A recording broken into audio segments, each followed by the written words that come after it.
ஒரு ஊரில் ஒரு ராஜா இருந்தார். அவர் ஒரு பூனை வளர்த்தார். ரொம்ப செல்லமாக அவர் அந்த பூனையை வளர்த்தார்.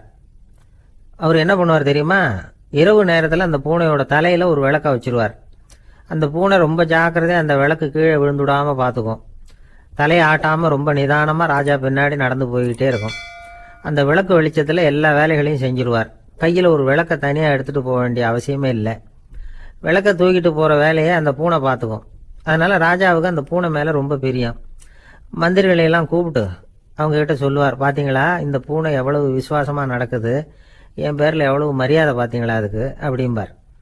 இதை கேட்டுவிட்டு அங்கிருந்த அமைச்சர்களில் ஒருத்தர் சொன்னார், மன்னா நீங்கள் சொல்கிறது சரிதான், இருந்தாலும் இந்த பூனையோட விசுவாசத்தை நாம் கொஞ்சம் சோதித்து பார்க்க வேண்டியிருக்கு அப்படின்னாராம்.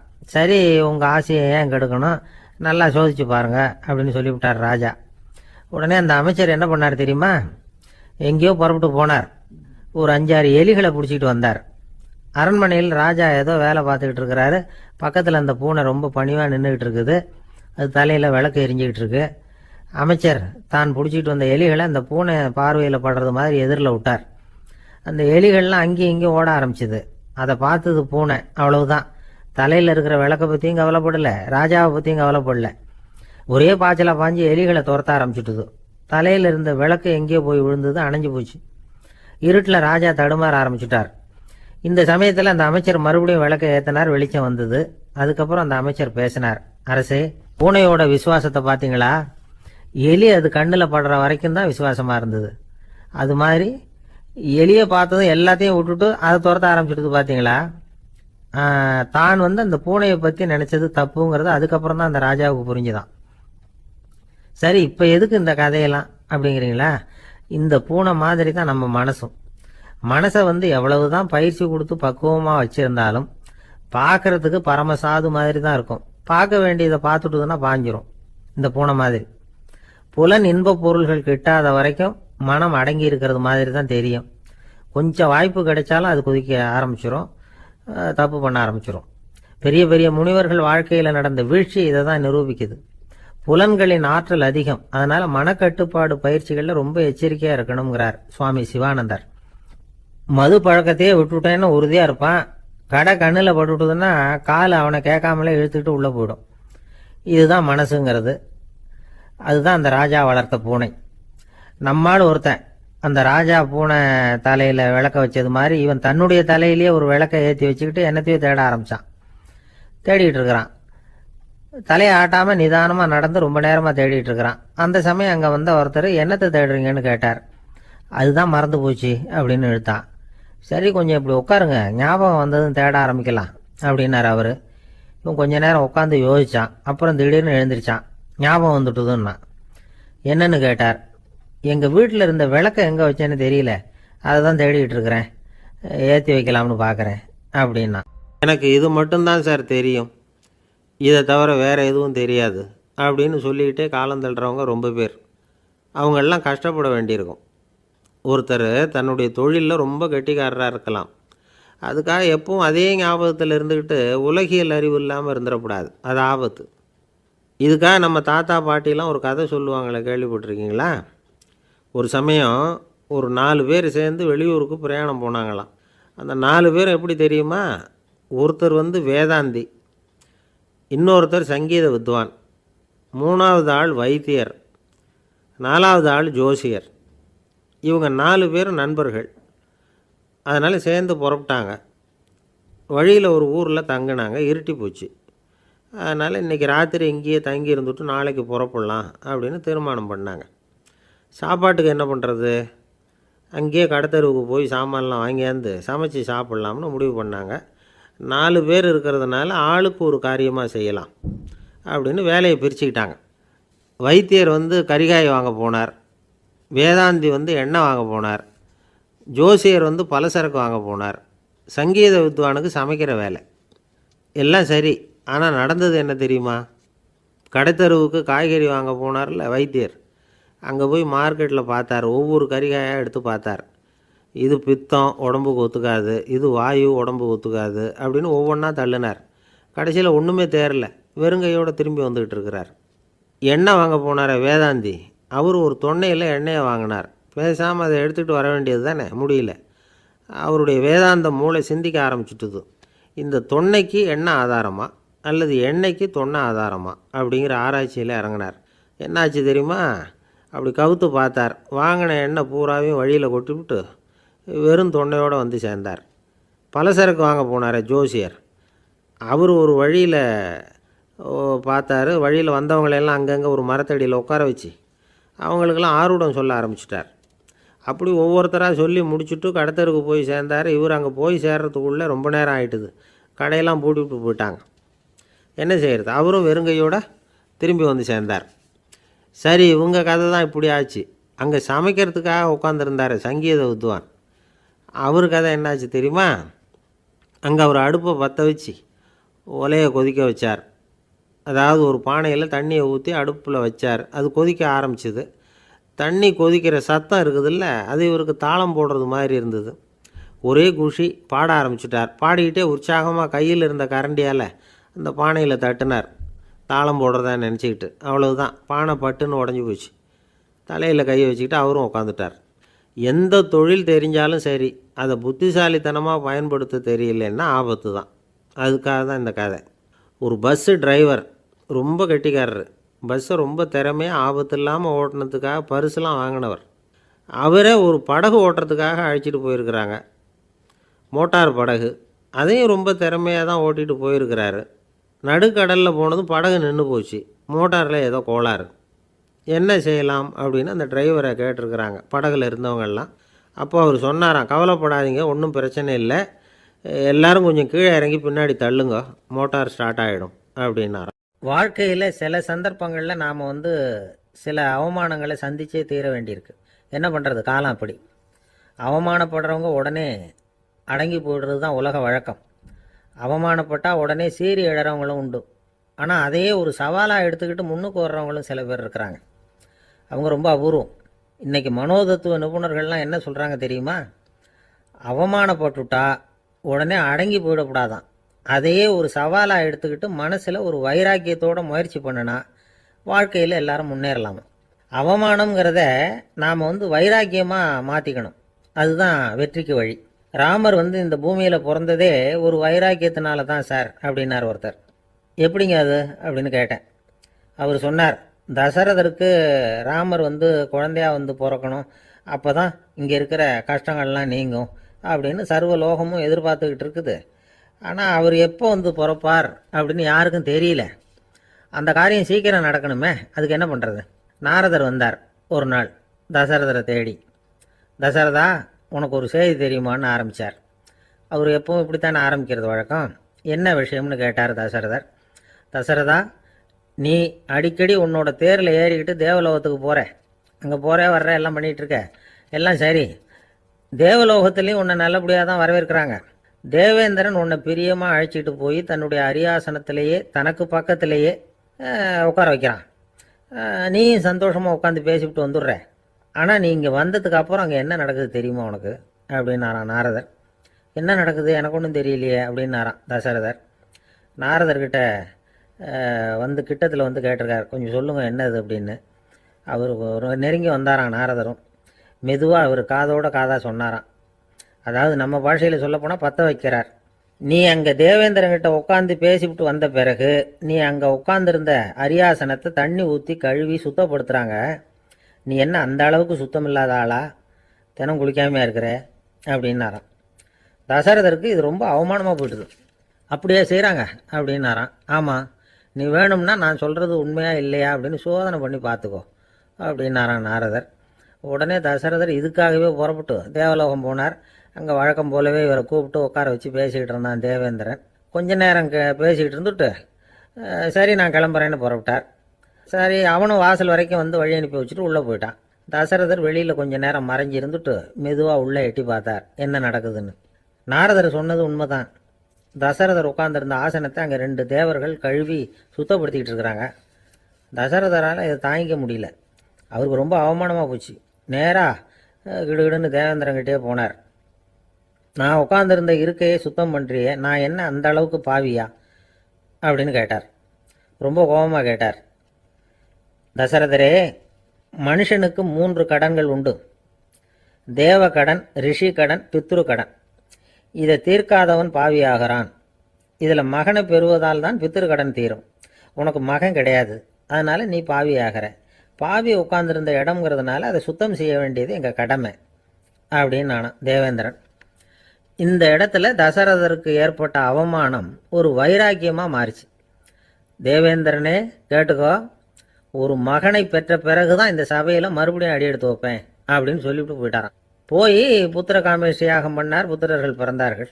இந்த கதையில் உள்ள கருத்து என்னன்னா, தேவேந்திரன் தசரதரை அப்படி அவமானப்படுத்தலைன்னா அவருக்கு இப்படி ஒரு வைராக்கியம் பிறந்திருக்குமா? யோசிச்சு பார்க்கணும். நமக்கு ஏற்படுகிற சில அவமானங்களையும் வைராக்கியமாக மாற்றிக்குவோம். அப்படி மாற்றிக்கிட்டோம்னா வாழ்க்கையில் முன்னேறலாம். நம்ம ஆளுங்க சில பேர் அவமானத்தை வைராக்கியமாக மாற்றிக்கிறது எப்படி தெரியுமா?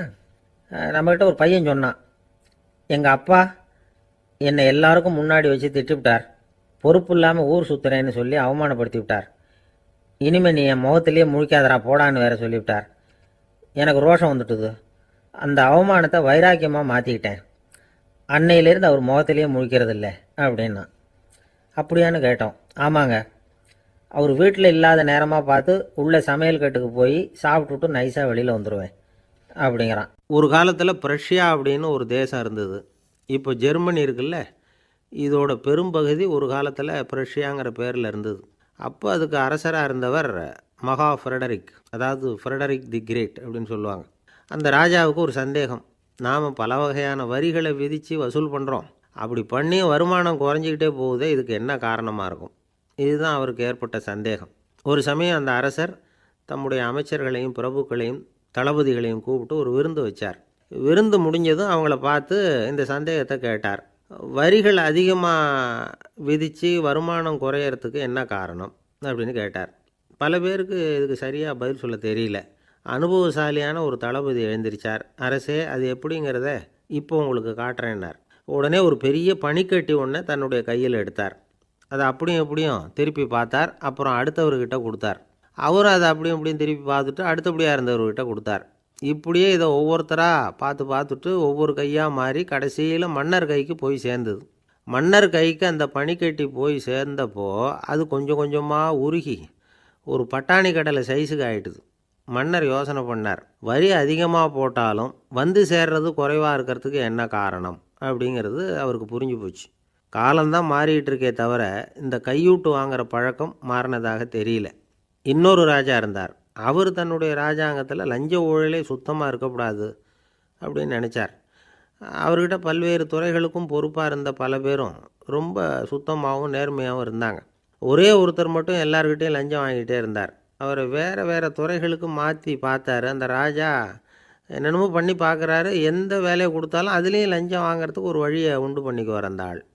ராஜாவுக்கு இது ஒரு பெரிய தலைவலியாக போட்டுது. இவர் என்ன பண்ணுறது, இவருக்கு என்ன வேலையை கொடுக்கறது, கொஞ்சம் கூட லஞ்சம் வாங்கிறதுக்கு சான்ஸே இல்லாத ஒரு வேலையை கொடுக்கணும் அப்படின்னு திட்டம் போட்டார். ஒரு நாள் அவருக்கு அந்த உத்தரவும் போட்டுட்டார். அதாவது அவருக்கு என்ன வேலைன்னா, கடற்கரையில் தான் அவருக்கு ஆஃபீஸ். அங்கேயே இருந்துக்க வேண்டியது. தினமும் எத்தனை கடல் அலை கரையில் மோதுது அப்படிங்கிறத கணக்கெடுத்து ராஜாவுக்கு தெரிவிக்க வேண்டியது.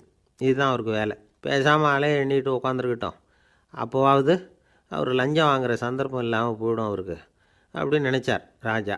இந்த ஆள் கடற்கரைக்கு போய் டியூட்டியில் ஜாயின் பண்ணிக்கிட்டார். ஒரே மாதத்தில் அங்கே சொந்தமாக ஒரு பிரம்மாண்டமான மாளிகை கட்டி விட்டார். ராஜாவுக்கு இது பெரிய ஆச்சரியமாக போச்சு. அலையை என்ற வேலையில் அந்த ஆள் எப்படி பணம் சம்பாதிச்சார் அப்படின்னு விசாரித்து பார்த்தார் அக்கம் பக்கத்தில். அந்த ஆள் என்ன பண்ணியிருக்கிறாருன்னா, கடற்கரையில் போய் பொறுப்பை ஏற்றுக்கிட்ட உடனே அங்கே இருந்த மீனவர்கள்கிட்ட எல்லாம் இந்த கரையில் ஒரு நாளில் மோதுகிற அலைகள் எத்தனை அப்படின்னு கேட்டிருக்காரு. அது எப்படிங்க தெரியும்னு இருக்காங்க அவங்க. தினமும் அந்த எண்ணிக்கை தெரியணும். நம்ம ராஜாவுக்கு தினமும் அறிக்கை அனுப்பணும், டெய்லி ரிப்போர்ட்டு. தவறுனா நீங்கள் இந்த கடலில் போய் மீன் பிடிக்கிறதுக்கு ராஜாவோட அனுமதி கிடைக்காது அப்படின்ட்டுருக்காரு. உடனே மீனவர்களும் பயந்து போட்டாங்க. கடலுக்கு போகிறதுக்கு அனுமதி இல்லைன்னா பட்டினி கிடக்கிறது மாதிரி ஆகிடுமே. மெதுவாக அந்த ஆளுகிட்ட போனாங்க, காதோட காதாக சொன்னாங்க, ஐயா, எங்களால் கடல் அலையை எண்ண முடியாது. தினமும் எங்களால் முடிஞ்சதை உங்களுக்கு பணமாக கொடுத்துட்றோம். நீங்கள் தான் ராஜா கிட்ட சிபாரிசு பண்ணி நாங்கள் தொடர்ந்து மீன் பிடிக்கிறதுக்கு அனுமதி வாங்கி கொடுக்கணும் அப்படின்னு வேண்டிக்கிட்டாங்க. பணம் தினமும் சேர ஆரம்பிச்சுட்டுது. பதவியில் மற்ற பதவியோட இந்த பதவி எவ்வளவோ மேல் அப்படின்னு நினச்சிட்டான் அந்த ஆள். அது மட்டும் இல்லை, தயவு பண்ணி என்னை இந்த இடத்த விட்டு மாற்றி விடாதீங்க சார் அப்படின்னு வேற கேட்க ஆரம்பிச்சிட்டானா. இமயமலை அடிவாரத்தில் ஒரு மடம்.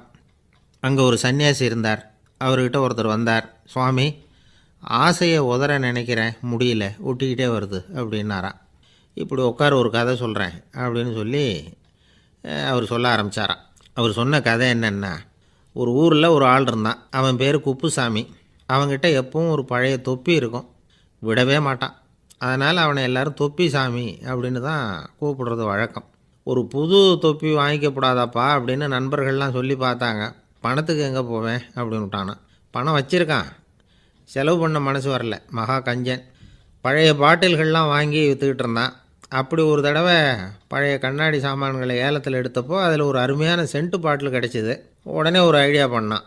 அந்த சென்ட்டை சின்ன சின்ன பாட்டில்களில் அடைச்சி ஜன்னல் ஓரமாக அடுக்கி வச்சுட்டான். அதை விற்றா நிறைய பணம் கிடைக்குமே. அதனால் இதுக்கு இடையில் ஒரு நாள் அவன் அப்படியே உட்காந்துருந்தான். அந்த நேரம் நண்பன் வந்தான். ஏண்டா, உன் பழைய தொப்பியை மாற்றப்படாதா? ஊரில் எல்லோரும் கேலி பேசுகிறாங்களே உன்னை தொப்பி சாமின்னு அப்படின்னு சொல்லி கேட்டிருக்கான். இந்த சென்ட்டு பாட்டில் விற்றதும் பணம் வரும், அதுக்கப்புறம் பார்க்கலாம் அப்படின்னு நானா இவன். சரி வா, நீச்சல் குளத்துக்கு போயிட்டு வருவோம் அப்படின்னு கூப்பிட்ருக்கான் நண்பன். 2 பேரும் போனாங்க. அதே நேரம் அந்த ஊர் நீதிபதியும் அங்கே குளிக்க வந்தாராம். அவர்கிட்ட இருந்தது விலை வசந்த ஒரு புது தொப்பி. அதை அங்கே இருந்த ஸ்டாண்டில் மாட்டிவிட்டு குளிக்க போனார். இதுக்கிடையில் குப்புசாமி குளிச்சுட்டு வந்தான். அவனுடைய பழைய தொப்பியை காணலை. அந்த புது தொப்பியை பார்த்தா இது நண்பனுடைய வேலை தான் அப்படிங்கிறதாக புரிஞ்சுக்கிட்டு அதை எடுத்து மாட்டிகிட்டு வந்துட்டான். நீதிபதி குளிச்சுட்டு வந்து பார்க்குறாரு, தொப்பியை காணும். போலீஸில் புகார் கொடுத்தார். அவங்க தேடினாங்க. ஒரு மூலையில் பழைய தொப்பி கிடச்சிது. அடடா, இது நம்ம குப்புசாமியோட தொப்பி இல்லையா அப்படின்னு நானா ஒருத்தன். உடனே அவன் வீட்டுக்கு தேடிட்டு போயிருக்காங்க. அங்கே போய் பார்த்தா புது தொப்பி அங்கே இருக்குது. உடனே அவனுக்கு 1000 ரூபா அபராதம் போட்டாங்களாம். அவன் பணத்தை கட்டிவிட்டு ரொம்ப எரிச்சலோடு வீட்டுக்கு வந்தான். பழைய தொப்பி கண்ணில் பட்டது. மறுபடியும், உன்னால் தானே எனக்கு 1000 ரூபா நஷ்டம் அப்படின்னு சொல்லி அதை எடுத்துக்கிட்டு அப்படி போயிருக்கான். அந்த ஊர் குளத்தில் வீசி எரிஞ்சிட்டு வந்துட்டான். அது மீன் பிடிக்கிற ஒருத்தன் கையில் சிக்கிச்சு. அவன் வர்ற வழியில் அதை எடுத்து வேகமாக வீசி எறிஞ்சான். அது நேராக குப்புசாமி வீட்டு ஜன்னல் வழியாக உள்ளே இந்த சென்ட்டு பாட்டில்கள் மேலே விழுந்து எல்லாம் உடஞ்சி நொறுங்கி போச்சு. குப்புசாமி பார்த்தான். தோட்டத்தில் ஆழமாக ஒரு குழியை வெட்டினான். அந்த தொப்பியை போட்டான், மூடிவிட்டான். இதை அடுத்த வீட்டுக்காரன் பார்த்தான். ஏதோ புதையல் தான் வச்சுருக்கான் போல இருக்குன்னு நினச்சான். போலீஸில் போய் புகார் கொடுத்துட்டான். மறுபடியும் போலீஸ் குழியை தோண்டினாங்க. பழைய தொப்பி மறுபடியும் வெளியில் வந்தது. எல்லோரும் சிரிக்கிறாங்க. அன்னைக்கு ராத்திரியே அந்த தொப்பியை எடுத்துக்கிட்டு நேராக புறப்பட்டான். ஒரு கல்லில் அதை சேர்த்து கட்டி குடிநீர் தொட்டி இருக்கும்ல, அதில் போட்டுட்டு வந்துட்டான். இனிமேல் என்ன பண்ணும் பார்ப்போன்னு. ஒரு நாள் திடீர்னு குழாயெல்லாம் அடைப்பட்டு போச்சு. மாநகராட்சி அலுவலர்கள் என்னன்னு பார்த்தா அந்த பழைய தொப்பி குழாயை அடைச்சிக்கிட்டு இருக்குது. இது குப்புசாமியோட தொப்பிங்கிறது தான் எல்லாருக்கும் தெரியுமே. உடனே குடிநீரை பாழாக்கணத்துக்காக குப்புசாமிக்கு கோர்ட்டு 2500 ரூபா அபராதம் போட்டுவிட்டுது. அதையும் கட்டிவிட்டு வெளில வந்தான். கடைசியாக முடிவு பண்ணான். ஒரு நெருப்பு குச்சியை கிழிச்சான். தொப்பியை கொளுத்தினான். எரிஞ்சுது. எடுத்து வெளில எரிஞ்சான். கொஞ்ச நேரத்தில் தீ அணைப்பு படம் வந்துட்டுது. ஆமாம், இவன் எடுத்து எரிஞ்சது வெளியில் விழுந்து வீட்டு கூரையே பற்றிக்கிட்டு எரிய ஆரம்பிச்சுட்டுது. அவனோட பணத்தாசையும் அதோடு சேர்ந்து எரிஞ்சு போச்சான். இப்படி ஒரு கதை. இந்த கதையை சொல்லி முடித்தார் அந்த இமயமலை அடிவாரத்தில் இருந்த சன்னியாசி. இப்போ அந்த குப்புசாமி எங்கே இருக்கிறான்னு கேட்டார் எதிரில் இருந்தவர். இதோ உன் எதிரிலே இருக்கிறான், நான் தான் அந்த குப்புசாமி அப்படின்னாரான் அந்த சன்னியாசி. அந்த குப்புசாமிகிட்ட இருந்தது மாதிரி ஒரு பழைய தொப்பி நம்ம ஒவ்வொருத்தர்கிட்டையும் உண்டு. அதை எப்படி தொலைக்கிறதுன்னு தெரியாமல் தடுமாறிக்கிட்டு இருக்கிறோம். அது என்ன தொப்பிங்கிறீங்களா? அதுதான் நம்மை சூழ்ந்திருக்கிற மாயை அப்படிங்கிறார் சுவாமி சின்மயானந்தர். மெய்ஞானம் கிடைக்கிறப்போ மாயை எரிஞ்சு போகும் அப்படிங்கிறது அவருடைய கருத்து. நம்மால் ஒருத்தர் வேகமாக ஓடி வந்தார். காலில் மாட்டியிருந்த பழைய செருப்பு 2ஐயும் ஆவேசமாக தூக்கி ஒரு கிணத்துல போட்டுட்டு வெறுங்காலோடு நடந்து வந்துக்கிட்டு இருக்கிறார்.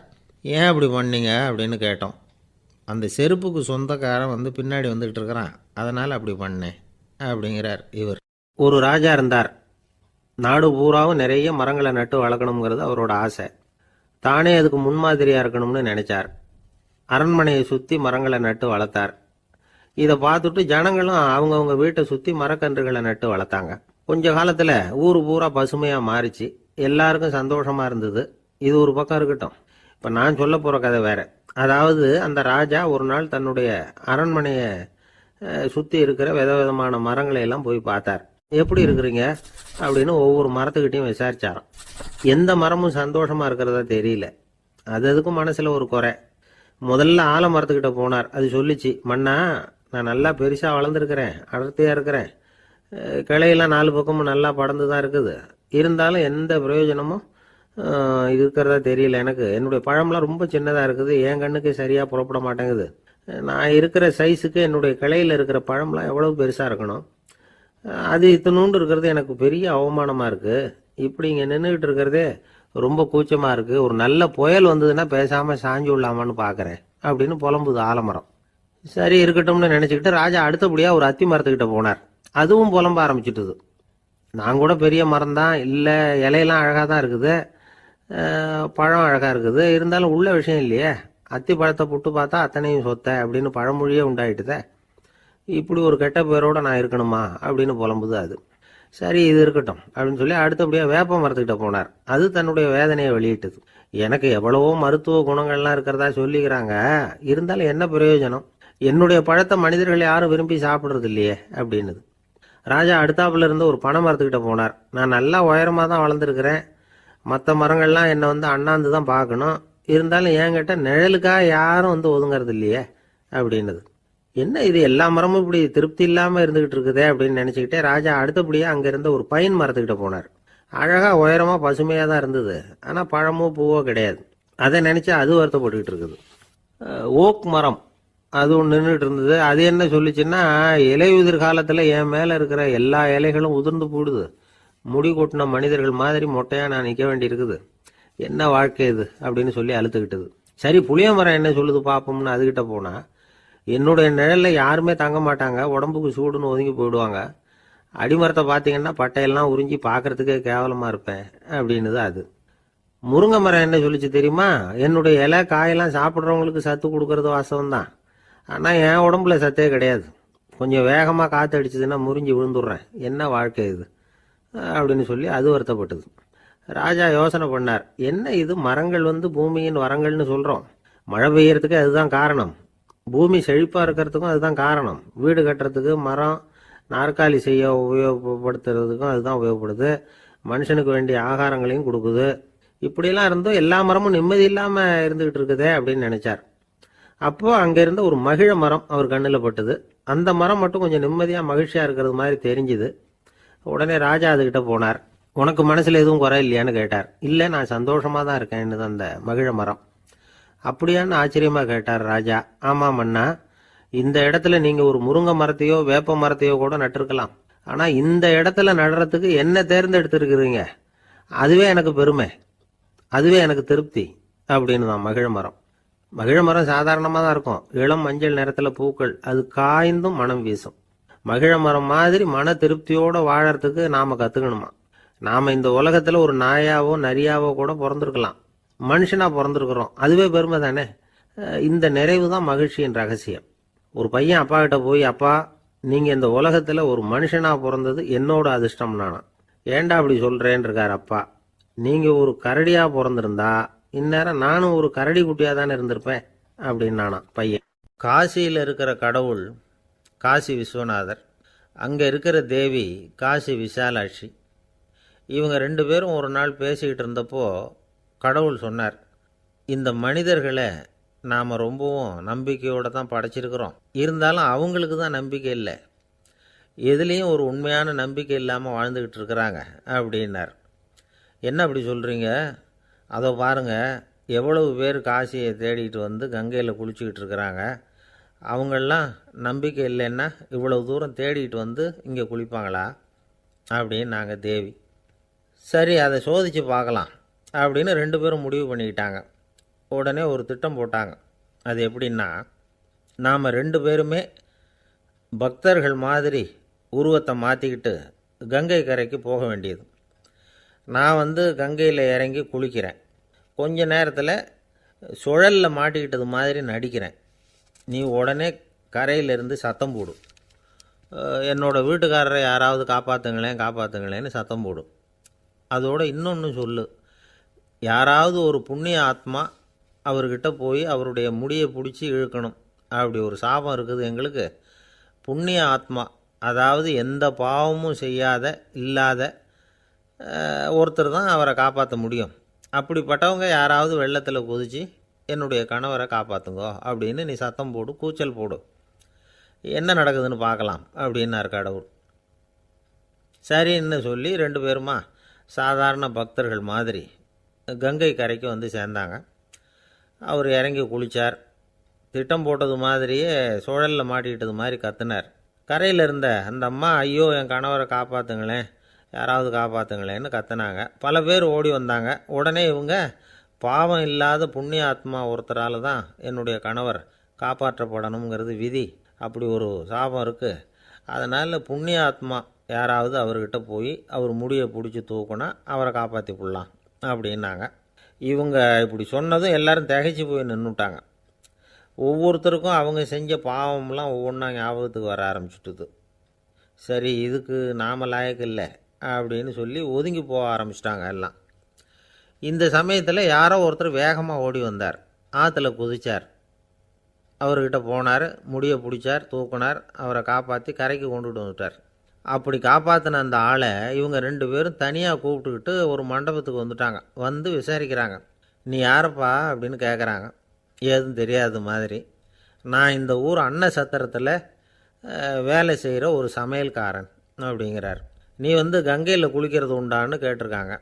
நான் இந்த ஊர்லேயே தான் இருக்கிறேன், இருந்தாலும் தினமும் கங்கையில் குளிக்கிறதில்ல, எப்போது ஒரு நாள் அங்கே குளிப்பேன் அப்படின்னார். கங்கையில் மூழ்கி எழுந்திரிச்சா பாவம்லாம் தொலையும்னு சொல்கிறாங்க. அப்படி இருக்கிறப்போ அங்கே இன்றைக்கி கங்கையில் குளிச்சுக்கிட்டு இருக்கிறவங்கெல்லாம் தங்களை வந்து புண்ணிய ஆத்மாவா நினைக்கல. கங்கையில் குளிக்காத நீ உன்னை வந்து புண்ணிய ஆத்மாவா நினச்சி என்னை காப்பாற்ற வந்திருக்கிற, அது எப்படி அப்படின்னு கேட்டார். அதுக்கு அந்த ஆள் சொல்கிறான், கங்கையில் குதித்ததுக்கு அப்புறம் தானே உங்களை காப்பாற்ற போகிறோம்.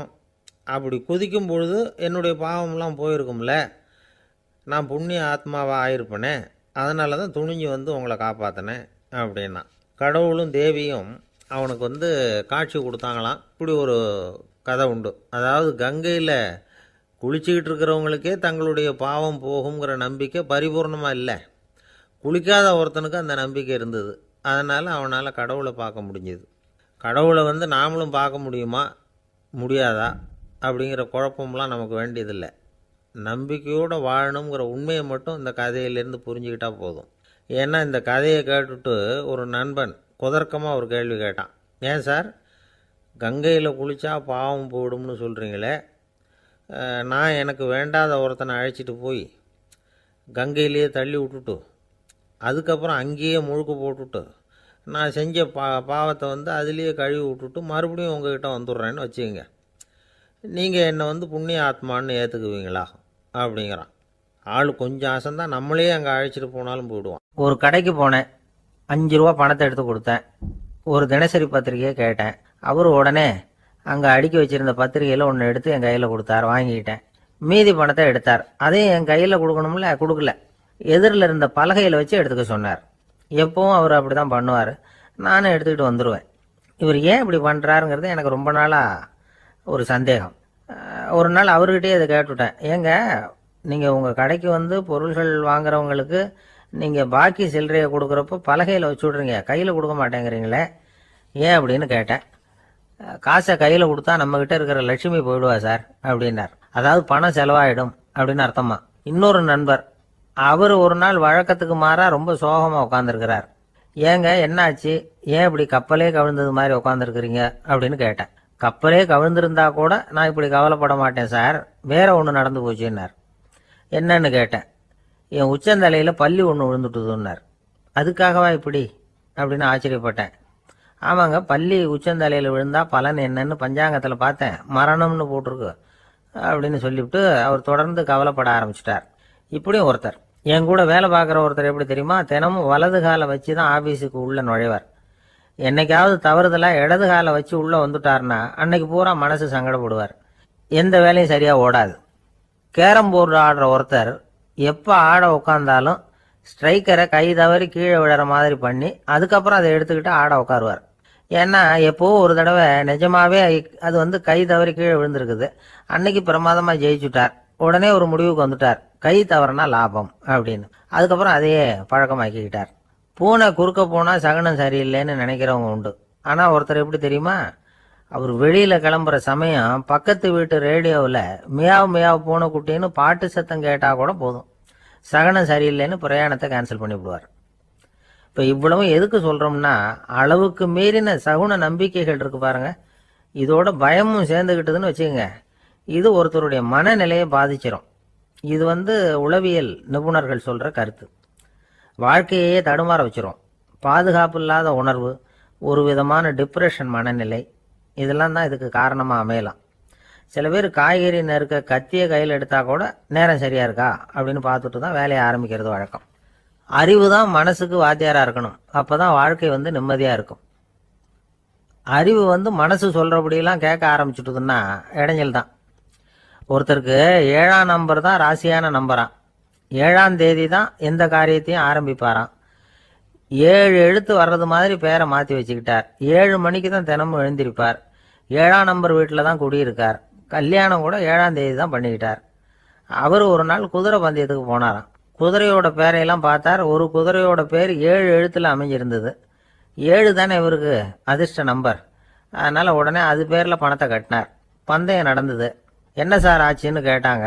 நான் பணம் கட்டின அந்த என்னோட குதிரை 7ஆவதாக சேர்ந்தது சார் அப்படின்னாராம் சோகமாக. ஒரு ஊரில் ஒரு இளைஞன் இருந்தான். ஒரு நாள் அவன் ஒரு குருவை தேடிக்கிட்டு புறப்பட்டான். ஊரை விட்டு வெளியில் போனான். போகிற வழியில் ஒரு காடு. அந்த காட்டில் ஒரு மரத்தடியில் ஒரு பெரியவர் உட்காந்துருக்கிறார். அமைதியாக மௌனமாக அவர் அமர்ந்திருக்கிறார். இந்த பெரியவரை விசாரிக்கலாம், குருவை தேடி கண்டுபிடிக்கிறதுக்கு இவர் ஏதாவது ஒரு வழி சொல்லி கொடுப்பார் அப்படின்னு நினச்சிக்கிட்டு அவரை நெருங்கினான். ஐயா, எனக்கு ஒரு குரு தேவை, எங்கே கிடைப்பார், அவரை எப்படி அடையாளம் கண்டுபிடிக்கிறது, அதை பற்றி ஏதாவது விவரம் சொன்னீங்கன்னா நான் கண்டுபிடிச்சிக்குவேன் அப்படின்ட்டுருக்கான். பெரியவர் நிமிர்ந்து பார்த்தார். தம்பி, அது ரொம்ப சுலபம். அவர் வயசானவராக இருப்பார். என்னை விட சுமார் 30 வயசு அதிகமாக இருக்கும். அவர் ஒரு மரத்தடியில் தான் உட்காந்துருப்பார் அப்படின்ட்டுருக்கான். சரிங்க பெரியவரே, அது என்ன மாதிரியான மரம், எப்படி இருக்கும் அப்படின்னு கேட்டிருக்கான். பெரியவர் அந்த விவரங்களையும் சொல்லியிருக்கிறாரு. அது மட்டும் இல்லை, சந்திக்கிற நாள், நேரம், வினாடி முதற்கொண்டு எல்லா விவரங்களையும் துல்லியமாக சொன்னாராம். இவ்வளவு விவரங்களை இவரால் எப்படி சொல்ல முடியுது அப்படின்னு இவனுக்கு ஆச்சரியம். இருந்தாலும் அந்த பெரியவர் கடைசியாக ஒரு விவரம் சொன்னார். அது என்ன தெரியுமா, எப்படியும் நீ அவரை சந்திக்கிறதுக்கு ஒரு 30 வருஷம் ஆகும் அப்படின்னு சொல்லிவிட்டாராம். ரொம்ப நன்றிங்க பெரியவரே அப்படின்னு சொல்லிவிட்டு அந்த இளைஞன் புறப்பட்டுருக்கான். இப்போ அவனுக்கு குரு பற்றின விவரம் எல்லாம் கிடச்சிட்டுது, சந்திக்கிற நேரமும் தெரிஞ்சுட்டுது. ஆனால் 30 வருஷம் அவரை தேடி அலைய வேண்டியிருக்குமே. அவன் தேட ஆரம்பித்தான். காடு மலை எல்லாம் சுற்றி அலைஞ்சான். பல வருஷங்கள் தேடினான். அழுத்து போயிட்டான். கடைசியில் அவனுக்கும் வயசாகிட்டுது. கடைசியில் தன்னுடைய சொந்த ஊருக்கே திரும்பி போய்கிட்டு இருந்தான். அங்கே ஒரு மரத்தடியில் அவன் தேடிக்கிட்டு இருந்த குருநாதர் கிடைச்சார். யார் அவருன்னா, 30 வருஷத்துக்கு முன்னாடி வழி சொல்லி கொடுத்தாருல அதே பெரியவர். அவருக்கு இப்போ 30 வயசு அதிகமாக இருந்தது. அதே மரம்.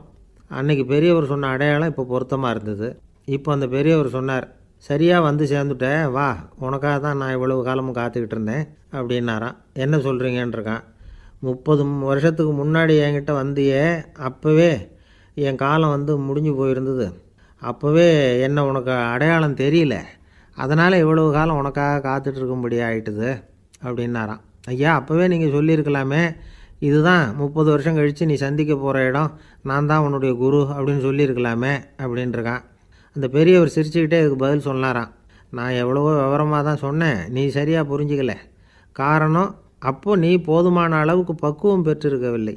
அதனால் புரியும் சக்தி இல்லாமல் போயிட்டுதப்போ 30 ஆண்டு காலம் நீ அலைஞ்சி தெரிஞ்சிருக்கிற.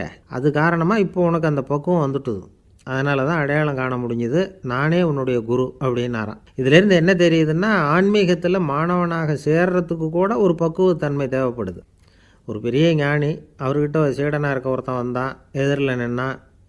ஞானி அவனை வெகு நேரம் உற்று பார்த்தார். அப்புறம் சொன்னார், சீடனாக இருக்கிறது ரொம்ப சிரமம்னார். நான் தயாராக இருக்கிறேன்னா. அது இன்னமும் சிரமமாச்சே, இங்கே குருவாக இருக்கிறது மட்டுமே சுலபம் அப்படின்னாராம். அப்படின்னா நான் குருவாகவே ஆயிடுறேன் அப்படின்னானா. இது போலவே இந்த காலத்தில் கதை ஒன்று உண்டு. ஒரு பள்ளிக்கூடத்தில் வகுப்பு ஆசிரியர் மாணவனை திட்டிக்கிட்டு இருந்தார். டேய், நீ 100க்கு 10 மார்க்கு தான் வாங்கிக்கிட்டு இருக்க. இவ்வளவு மோசமாக நீ படித்தா கடைசியில் மாடு மேய்க்கிறது கூட லாய்க்கு இல்லாதவனா ஆகிடுவேன். அதுக்கப்புறம் என்ன செய்ய போகிறேன் அப்படின்னாராம். பையன் தலையை சொரிஞ்சிக்கிட்டே சொன்னானா, சார் அப்படின்னா ஒன்று செய்கிறேன் அப்படின்னானா. இவர் கேட்டிருக்கார், என்ன செய்ய போகிறேன்னு. வேறு என்ன சார், உங்களை மாதிரி ஒரு ஆசிரியர் ஆகிடுறேன் அப்படின்னா. துருக்மேனியாவில் அஷ்காபாத் அப்படின்னு ஒரு நகரத்தில் ஒரு புவியியல் விஞ்ஞானி இருந்தார். அவர் ஒரு நாய்க்குட்டி வளர்த்தார். ஒரு நாள் முன்னிரவு நேரம் ஒரு மேஜைக்கு முன்னாடி உட்காந்து அந்த விஞ்ஞானி ஏதோ கணக்கு போட்டுக்கிட்டு இருக்கிறார். அவருக்கு ஒரு சின்ன பெண் குழந்தை, அது தொட்டிலில் தூங்கிட்டு இருக்குது. அந்த நாய்க்குட்டியும் ஒரு மூலையில் படுத்து அது பாட்டுக்கு தூங்கிட்டு இருந்தது. ஒரே அமைதி. அந்த நேரத்தில் திடீர்னு அந்த நாய்க்குட்டி துள்ளி எழுந்திரிச்சது. நேராக குழந்தைகிட்ட ஓடிச்சு. அந்த குழந்தைய அது போட்டிருந்த ட்ரெஸ்ஸோடு சேர்த்து கவ்வி தூக்குச்சு. தூக்கிக்கிட்டு வாசல் பக்கம் ஓடிச்சு. நாய்க்குட்டி குழந்தைய கவ்வி தூக்க முடியுமாங்கிற சந்தேகம் உங்களுக்கு இல்லையா? நீங்கள் நம்ம ஊர் நாய்க்குட்டியவே பார்த்து பழக்கப்பட்டிருக்கீங்க. அதனால் நம்புறதுக்கு சிரமமாக இருக்கும். அந்த ஊர்ல எல்லாம் அது ரொம்ப ஸ்ட்ராங்காக இருக்கும். ஒரு ஏதோ கண்ணுக்குட்டி மாதிரி இருக்கும். விஞ்ஞானி அதை பார்த்துட்டார். உடனே அந்த நாய்க்கு வெறி பிடிச்சிட்டுதுன்னு முடிவு பண்ணிட்டு தன்னோட கை துப்பாக்கியை எடுத்துக்கிட்டு ஓடி வந்தார். அவர் வெளியில் நாய்க்குட்டி எங்கே அப்படின்னு பார்த்து தேடுறார். அந்த நேரத்தில் அந்த வீடு இடிஞ்சு விழுது. காரணம் பூமி அதிர்ச்சி. இப்படி பூமி அதிர்ச்சி உண்டாக போகுதுங்கிறது அந்த நாய்க்குட்டிக்கு முன்னாடியே தெரிஞ்சு போச்சு. அதுதான் குழந்தைய தூக்கிட்டு வெளியில் ஓடி வந்திருக்குது. அது மூலமாக அந்த குடும்பத்தையே காப்பாற்றி இருக்குது அந்த நாய்க்குட்டி. இந்த சம்பவம் நடக்கிறதுக்கு 3 நாளைக்கு முன்னாடியே சில பிராணிகளுக்கு இப்படி நடக்க போகுதுங்கிறது தெரிஞ்சிருக்குதான். ஆமாம், அந்த நகரத்தில் 3 நாளைக்கு முன்னாடியே பாம்பு, பல்லி இதெல்லாம் அது தங்கியிருந்த வலையை விட்டு வெளியில் ஓடி வந்துட்டுது. அதே மாதிரி அங்கே இருந்த புறாவெல்லாம் பறந்து போயிடுச்சான். இதே மாதிரி யுகோஸ்லோவியாவில் கூட ஒரு நகரம், அங்கே ஒரு நாள் ராத்திரி ஒரு மிருக காட்சி சாலையில் திடீர்னு ஒரு பெரிய கலவரம், கூச்சல், குழப்பம். அங்கே இருந்த கழுதை, புலி, யானை, பறவை எல்லாம் கண்ணாபின்னான்னு கத்த ஆரம்பிச்சுட்டுது. நீர் யானை அதுக்குன்னு போட்டிருந்த தடுப்பையே தாண்டி குதிச்சு வெளியில் வந்துட்டுதான். மறுநாள் தான் எல்லாருக்கும் விஷயம் புரிஞ்சுது. அடுத்த நாள் காலையில் அங்கே பூமி அதிர்ச்சி உண்டாயிட்டுது. இப்போ பாருங்க, அதாவது மனுஷனை போய் தீர்க்க தரிசி அது இதுன்னு சொல்லிட்டு இருக்கிறோம். இவனை விட அது பரவாயில்லைன்னு தோணுது. அதாவது மிருகங்கள் ஒன்று நடக்க போகுதுங்கிறத முன்னாடியே புரிஞ்சுக்குதே.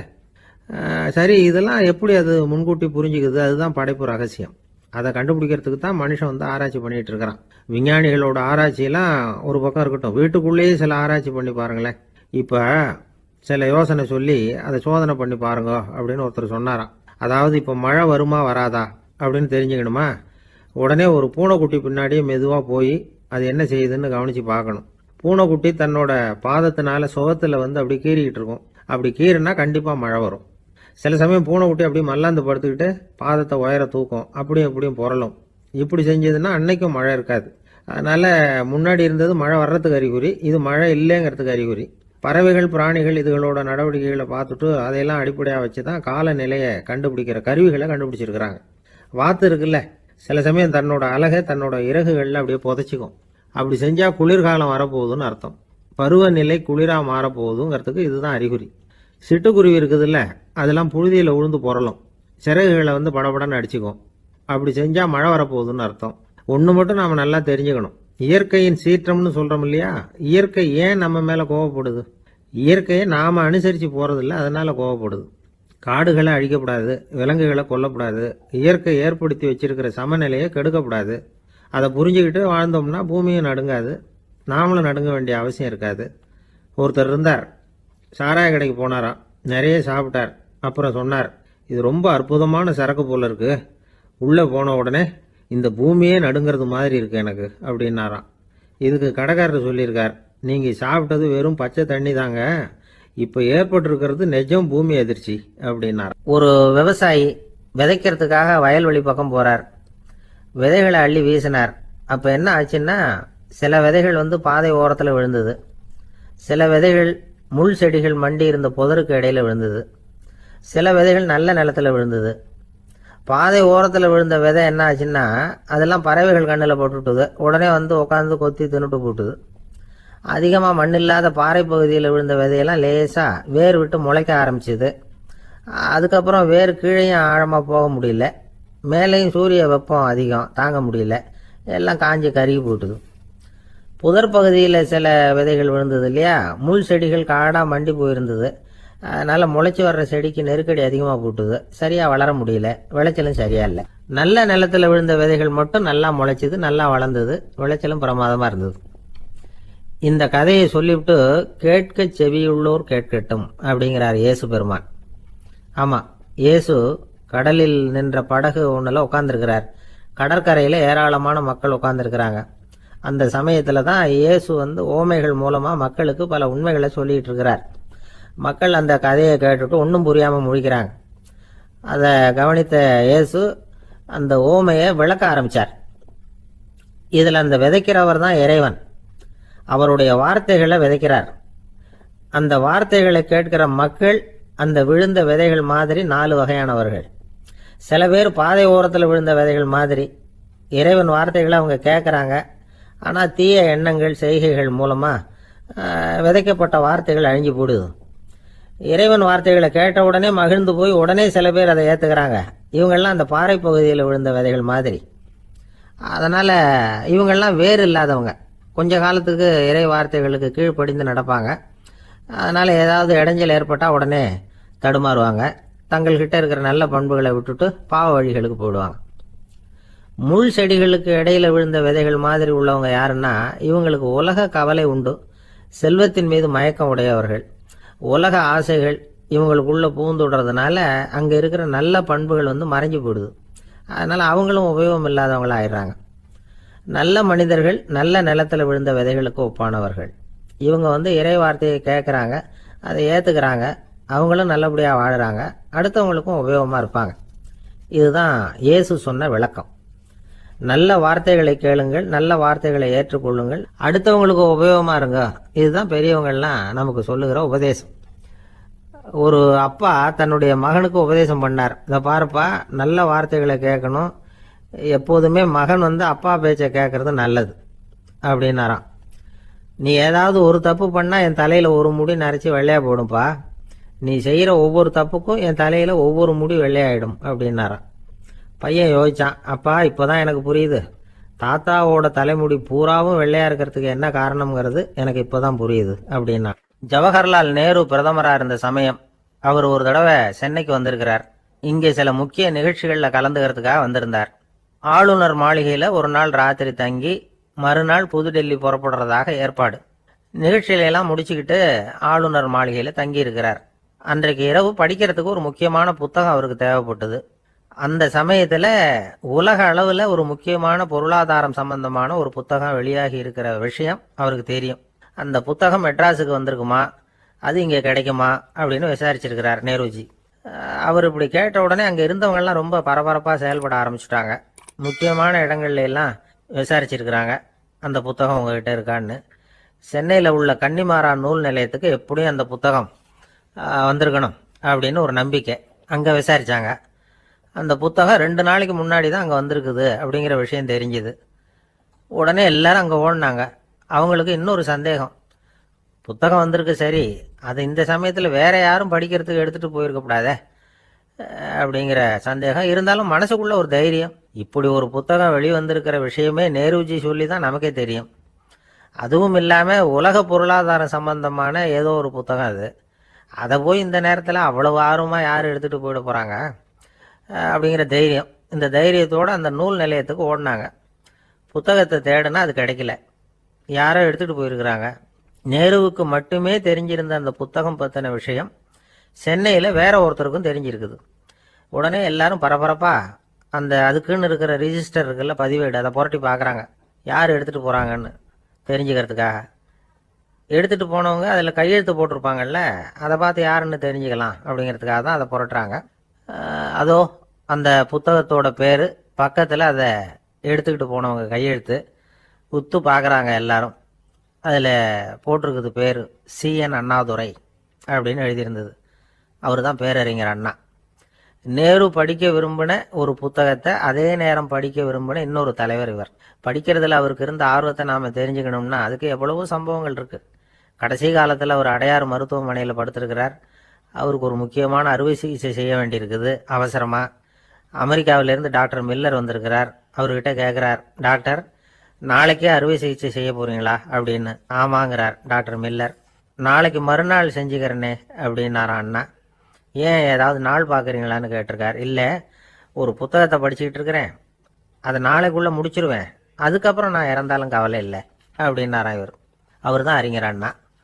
சங்ககால நூல்கள்லேருந்து சமீபத்தில் வந்த நூல்கள் வரைக்கும் எல்லாம் அவர் படிச்சிருக்கிறார். ஒரு திருமண விழாவில் அவர் பேசும்பொழுது சொன்ன விஷயம் இது.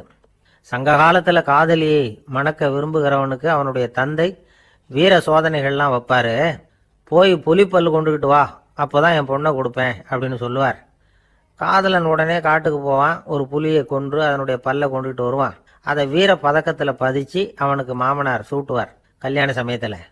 இப்போலாம் காதலன் கிட்ட அப்படி சொல்ல முடியாது. இப்போலாம் காதலன் கிட்ட காட்டுக்கு போய் புலிப்பல் கொண்டுகிட்டு வான்னு யாராவது சொன்னால் புலி தான் மாப்பிள்ளையாக வந்து சேரும் அப்படின்னா.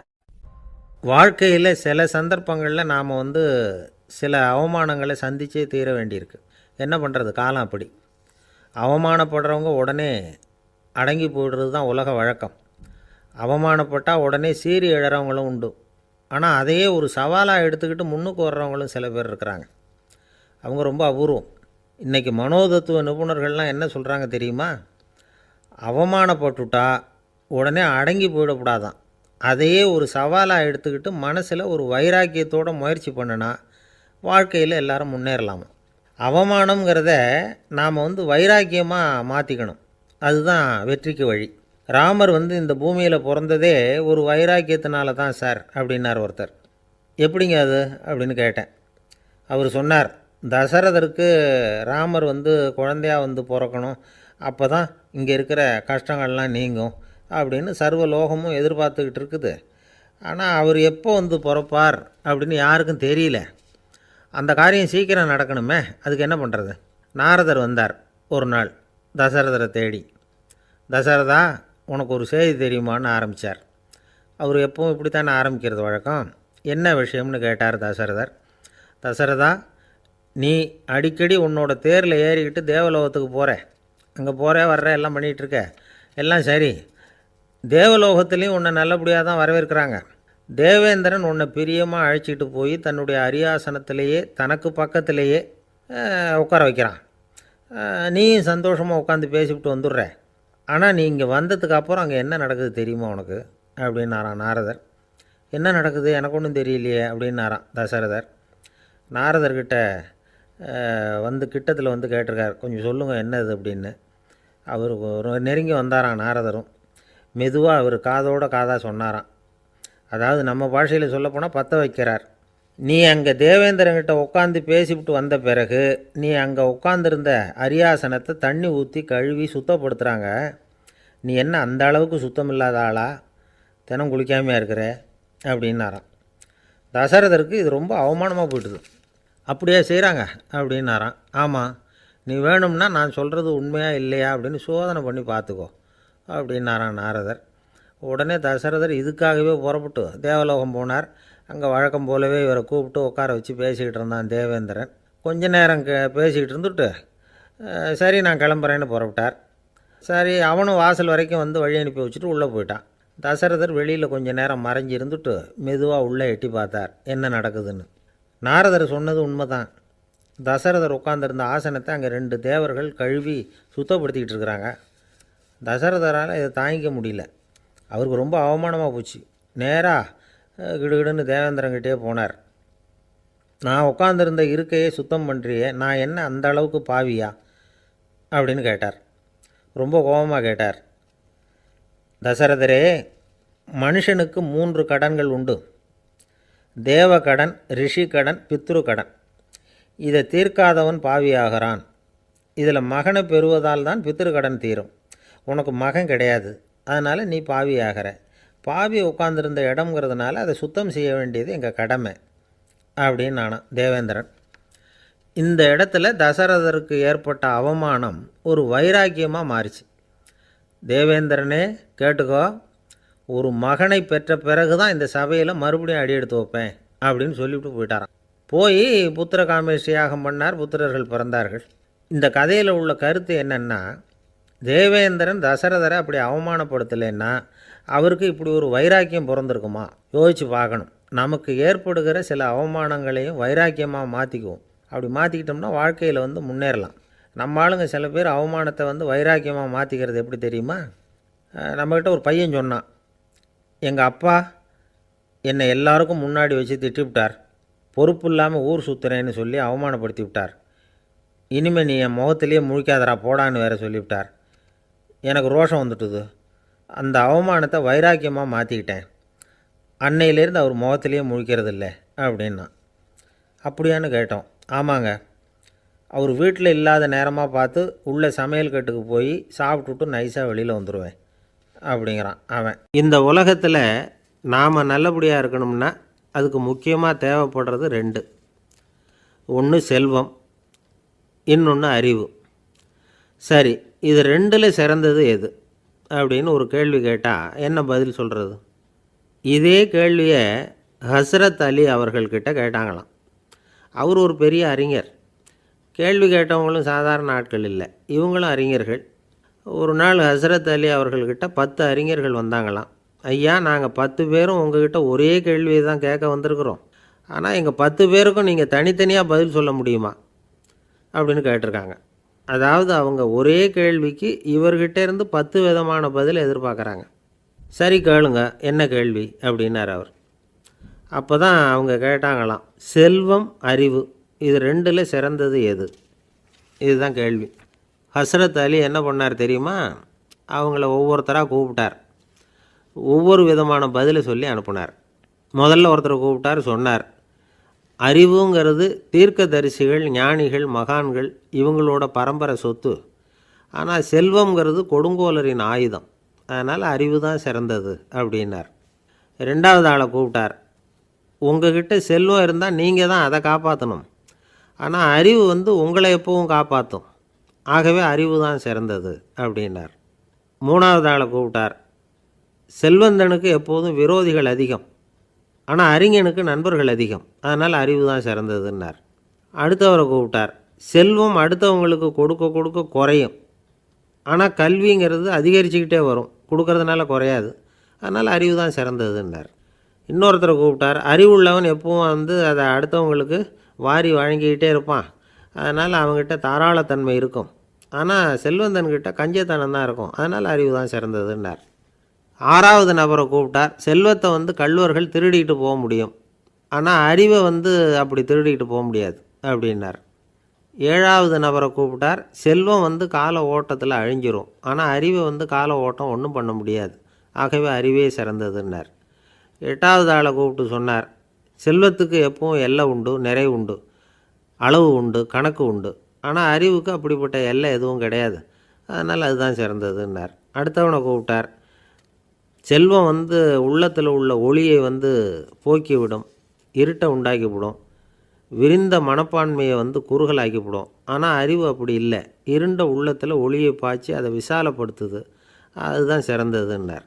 கடைசியாக 10வது நபரை கூப்பிட்டார். செல்வம் மனசில் செருக்கை உண்டாக்குது, ஆணவத்தை ஏற்படுத்துது. அதனால் நானே கடவுள்னு நினைக்கிற அளவுக்கு மனுஷனை தாழ்த்தி விடுது. ஆனால் அறிவு பணிவையும் பண்பாட்டையும் வளர்க்குது. அதனால் அறிவு தான் சிறந்ததுன்னார். ஆக இப்படி 10 பேருக்கும் 10 விதமாக பதில் சொன்னது மூலமாக ஹஸ்ரத் அலி அவர்கள் அறிவு தான் செல்வத்தை விட சிறந்தது அப்படிங்கிறதுக்கு 10 காரணங்களை சுட்டி காட்டியிருக்கார். அந்த அறிஞர் 10 பேர் கேட்ட ஒரே கேள்விக்கு 10 பதில் சொன்னார். நமக்கு வேண்டிய ஒருத்தர் 10 பேர் கேட்ட கேள்விக்கு ஒரே பதில் சொல்லி சமாளித்தார். கேள்வி என்ன தெரியுமா? என்கிட்ட வாங்கின கடனை எப்போயா திருப்பி கொடுக்க போகிறேன்? இதுதான் அந்த 10 பேரும் கேட்ட ஒரே கேள்வி. இந்த மாதம் 26ஆம் தேதி தந்துடுறேன் அப்படிங்கிற ஒரே பதில் சொல்லி அவ்வளவு பேரையும் இவர் அனுப்பி வச்சுட்டாராம். எல்லாரும் போனதுக்கப்புறம் இவரை தனியாக கூப்பிட்டு கேட்டிருக்கிறாங்க. அது என்ன சார் கணக்கு, 26ஆம் தேதி அன்னைக்கு என்ன அதிசயம் நடக்க போகுது அப்படின்னு கேட்டிருக்காங்க. அதிசயம் அன்னைக்கு இல்லை, அதுக்கு நாளே நடக்க போகுதுன்னாராம். விவரமாக சொல்லுங்கன்னு இருக்காங்க. வேறு ஒன்றும் இல்லைங்க, 26ஆம் தேதி தானே எல்லாரையும் வர சொல்லியிருக்கிறேன், அதுக்கு நாளே நான் புறப்பட்டு தலைமறைவாயிட போகிறேன் அப்படின்னாராம் ரொம்ப பெருமையாக. பக்தின்னு சொல்கிறோம் இல்லையா, அது 3 வகைப்படும் அப்படிங்கிறார் ஒரு பெரியவர். அது என்ன 3 வகைன்னா, தெய்வ பக்தி, அடியார்கள் பக்தி, குரு பக்தி. அடியார் பக்தியை விட தெய்வ பக்தியை விட குரு பக்தி தான் ரொம்பவும் சிறந்ததுங்கிறார் அவர். தெய்வத்துக்கிட்ட செஞ்ச பாவம் குருநாதர்கிட்ட தீர்ந்துருமா, குருநாதர்கிட்ட செஞ்ச பாவம் தெய்வத்துக்கிட்ட போனாலும் தீராதான். இப்படி பெரியவங்கள்லாம் சொல்லி வச்சுருக்கிறாங்க. ஒரு காடு, அங்கே அயோத தௌமியர் அப்படின்னு ஒரு தபோதனர், அவர் பல மாணவர்களை ஒன்றா சேர்த்து ஒரு குருகுலம் நடத்திக்கிட்டு இருக்கிறார். பல தரப்பட்டவங்க, பல திறப்பட்டவங்க மாணவர்கள் அதில் சேர்ந்து படிச்சுக்கிட்டு இருக்கிறாங்க. பாஞ்சால ராஜகுமாரன் ஒருத்தனும் அந்த குருகுலத்தில் சேர்ந்து படிச்சுக்கிட்டு இருக்கிறான். அவன் பேர் ஆருணி. பெரிய இடத்து புள்ள, இருந்தாலும் படுப்பில் ரொம்ப கெட்டிக்காரனாக இருந்தான். அவன் தான் அங்கே முதல் மாணவன். ஒரு நாள் குருநாதர் அந்த அரசகுமாரனை கூப்பிட்டார். நம்ம குருகுலத்துக்கு சொந்தமான வயலில் தண்ணீர் பெருகி வெள்ளம் வந்து பயிரை வந்து அழிக்குதான், அதனால் நீ போய் மடையை அடைச்சிட்டு வந்துரு அப்படின்னார். அந்த அரசகுமாரன் உடனே புறப்பட்டான். குருநாதர் சொல்லிட்டார்ல, உடனே புறப்பட்டான். நான் பெரிய இடத்து பிள்ளையாச்சே, ராஜகுமாரனாச்சே, ரொம்ப செல்வாக்கூட வளர்ந்தவனாச்சே, நான் போய் வயலில் இறங்கி வேலை செய்கிறதா அப்படின்னுலாம் அவன் நினைக்கல. குருநாதர் கட்டளையை நிறைவேற்ற வேண்டியது நம்ம கடமை அப்படின்னு நினச்சான். உடனே ஒரு மண்வெட்டியை தூக்கி தோளில் வச்சுக்கிட்டு புறப்பட்டு போயிட்டான். வயலுக்கு போனான். பார்த்தான், தண்ணி கரையை உடச்சிக்கிட்டு வயலுக்குள்ளே ஏகமாக பாஞ்சிக்கிட்டு இருக்குது. இவன் மண்வெட்டியால் களிமண்ணை புல்லோடு சேர்த்து புல் பற்ற மாதிரி வெட்டி வெட்டி போட்டான். இருந்தாலும் மடையை அடைக்க முடியல. தண்ணி அதை மீறி வந்துக்கிட்டே இருக்குது. தண்ணி வந்து வேகமாக வயலுக்குள்ளே போய்கிட்டே இருக்குது. போடுற பத்தையெல்லாம் கரைஞ்சி கரைஞ்சி போயிட்டுருக்கு. இருந்தாலும் இவன் தன்னுடைய முயற்சியை கைவிடலை. வெட்டி வெட்டி போட்டுக்கிட்டே இருக்கிறான். காலையில் அங்கே போனவன் சாயந்தரம் வரைக்கும் இப்படி செஞ்சுக்கிட்டு இருக்கிறான். உடம்பும் மனசும் ரொம்பவும் சோர்ந்து போச்சு. இருந்தாலும் குருநாதர் இட்ட கட்டளையை நிறைவேற்றாமல் இருக்கிறோமேங்கிற ஒரு குறை அவனுக்கு இருக்குது. குரு கட்டளையை நிறைவேற்றாத நான் வந்து இன்னமும் இருக்கணுமா அப்படின்னு யோசனை பண்ண ஆரம்பிச்சிட்டான். என்ன செய்யலாம்னு பார்த்தான். நம்ம குருநாதர் இட்ட பணிக்காக இந்த உடம்பையே தியாகம் பண்ணலாம் அப்படின்னு முடிவு பண்ணான். தண்ணி பாயுதில், அதுக்கு குறுக்க விழுந்து அப்படியே மடையை அடைச்சிக்கிட்டு அப்படியே படுத்துட்டான். இது மற்றவங்களுக்கு தெரியாது. அன்னைக்கு ராத்திரி ஒரு விளக்கு முன்னாடி உட்காந்து குருநாதர் பிள்ளைங்களுக்கு பாடம் சொல்லி கொடுத்துக்கிட்டு இருக்கிறார். வரிசையில் இருக்கக்கூடிய ராஜகுமாரனை காணலை. நம்ம ஆருணி எங்கே போனா அப்படின்னு சொல்லி மற்ற மாணவர்களை விசாரித்தார்.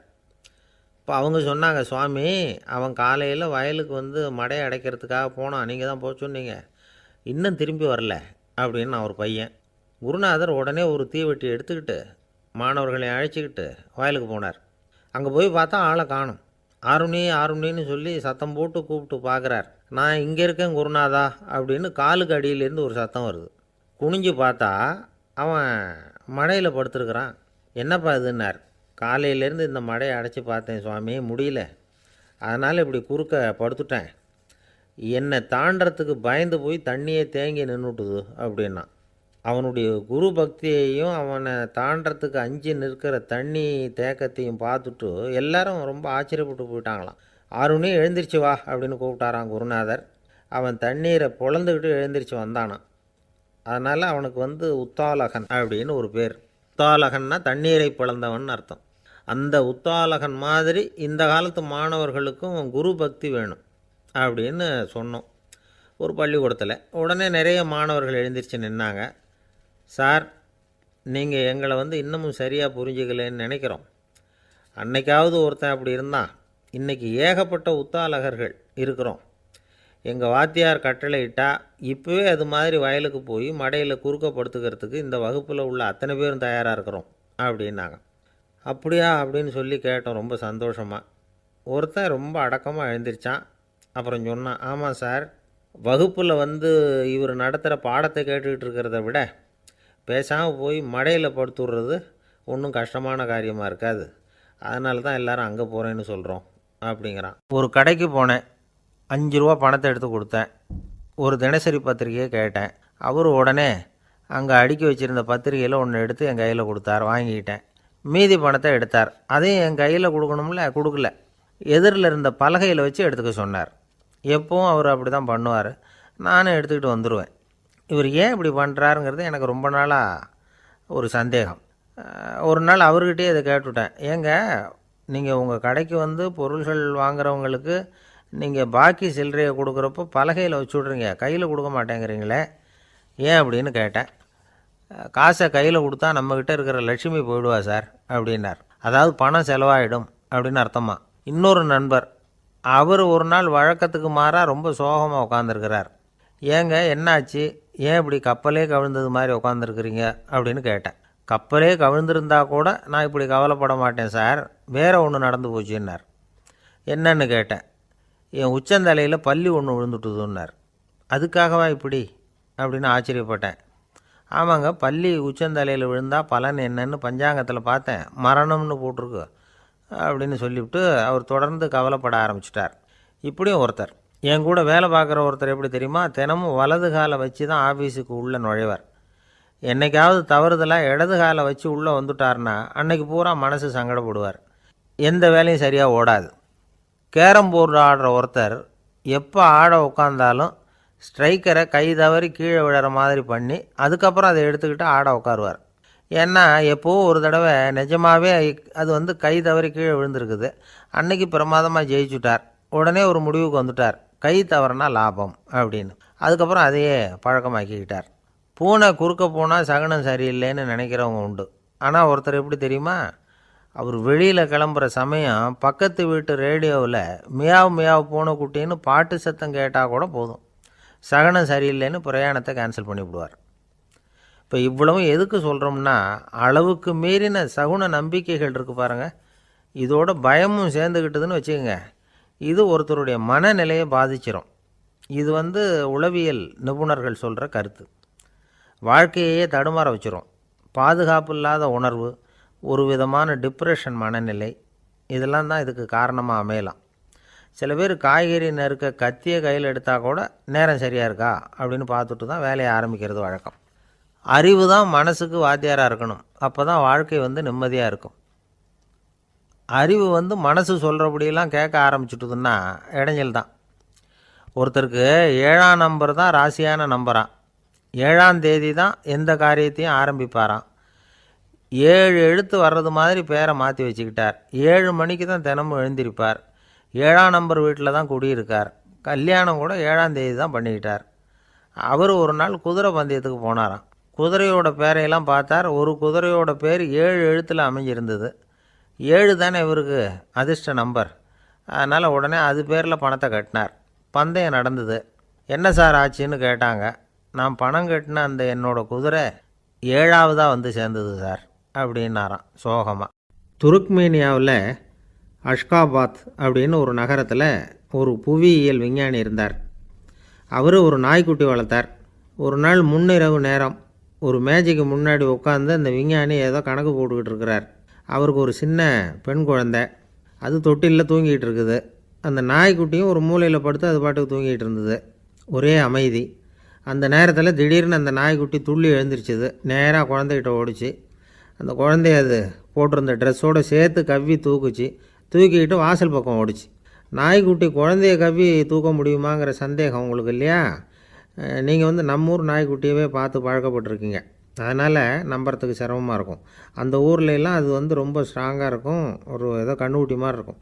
விஞ்ஞானி அதை பார்த்துட்டார். உடனே அந்த நாய்க்கு வெறி பிடிச்சிட்டுதுன்னு முடிவு பண்ணிவிட்டு தன்னோட கை துப்பாக்கி எடுத்துக்கிட்டு ஓடி வந்தார். அவர் வெளியில் நாய்க்குட்டி எங்கே அப்படின்னு பார்த்து தேடுறார். அந்த நேரத்தில் அந்த வீடு இடிஞ்சு விழுது. காரணம் பூமி அதிர்ச்சி. இப்படி பூமி அதிர்ச்சி உண்டாக போகுதுங்கிறது அந்த நாய்க்குட்டிக்கு முன்னாடியே தெரிஞ்சு போச்சு. அதுதான் குழந்தைய தூக்கிட்டு வெளியில் வந்திருக்குது. அது மூலமாக அந்த குடும்பத்தையே காப்பாற்றியிருக்குது அந்த நாய்க்குட்டி. இந்த சம்பவம் நடக்கிறதுக்கு 3 நாளைக்கு முன்னாடியே சில பிராணிகளுக்கு இப்படி நடக்க போகுதுங்கிறது தெரிஞ்சிருக்குதான். ஆமாம், அந்த நகரத்தில் 3 நாளைக்கு முன்னாடியே பாம்பு, பல்லி இதெல்லாம் அது தங்கியிருந்த வலையை விட்டு வெளியில் ஓடி வந்துட்டுது. அதே மாதிரி அங்கே இருந்த புறாவெல்லாம் பறந்து போயிடுச்சான். இதே மாதிரி யுகோஸ்லோவியாவில் கூட ஒரு நகரம், அங்கே ஒரு நாள் ராத்திரி ஒரு மிருக காட்சி சாலையில் திடீர்னு ஒரு பெரிய கலவரம், கூச்சல், குழப்பம். அங்கே இருந்த கழுதை, புலி, யானை, பறவை எல்லாம் கண்ணாபின்னான்னு கத்த ஆரம்பிச்சுட்டுது. நேர் யானை அதுக்குன்னு போட்டிருந்த தடுப்பையே தாண்டி குதித்து வெளியில் வந்துட்டு தான். மறுநாள் தான் எல்லாருக்கும் விஷயம் புரிஞ்சுது. அடுத்த நாள் காலையில் அங்கே பூமி அதிர்ச்சி உண்டாயிட்டுது. இப்போ பாருங்கள், அதாவது மனுஷனை போய் தீர்க்க தரிசி அது இதுன்னு சொல்லிகிட்டு இருக்கிறோம். இவனை விட அது பரவாயில்லைன்னு தோணுது. அதாவது மிருகங்கள் ஒன்று நடக்க போகுதுங்கிறத முன்னாடியே புரிஞ்சுக்குதே.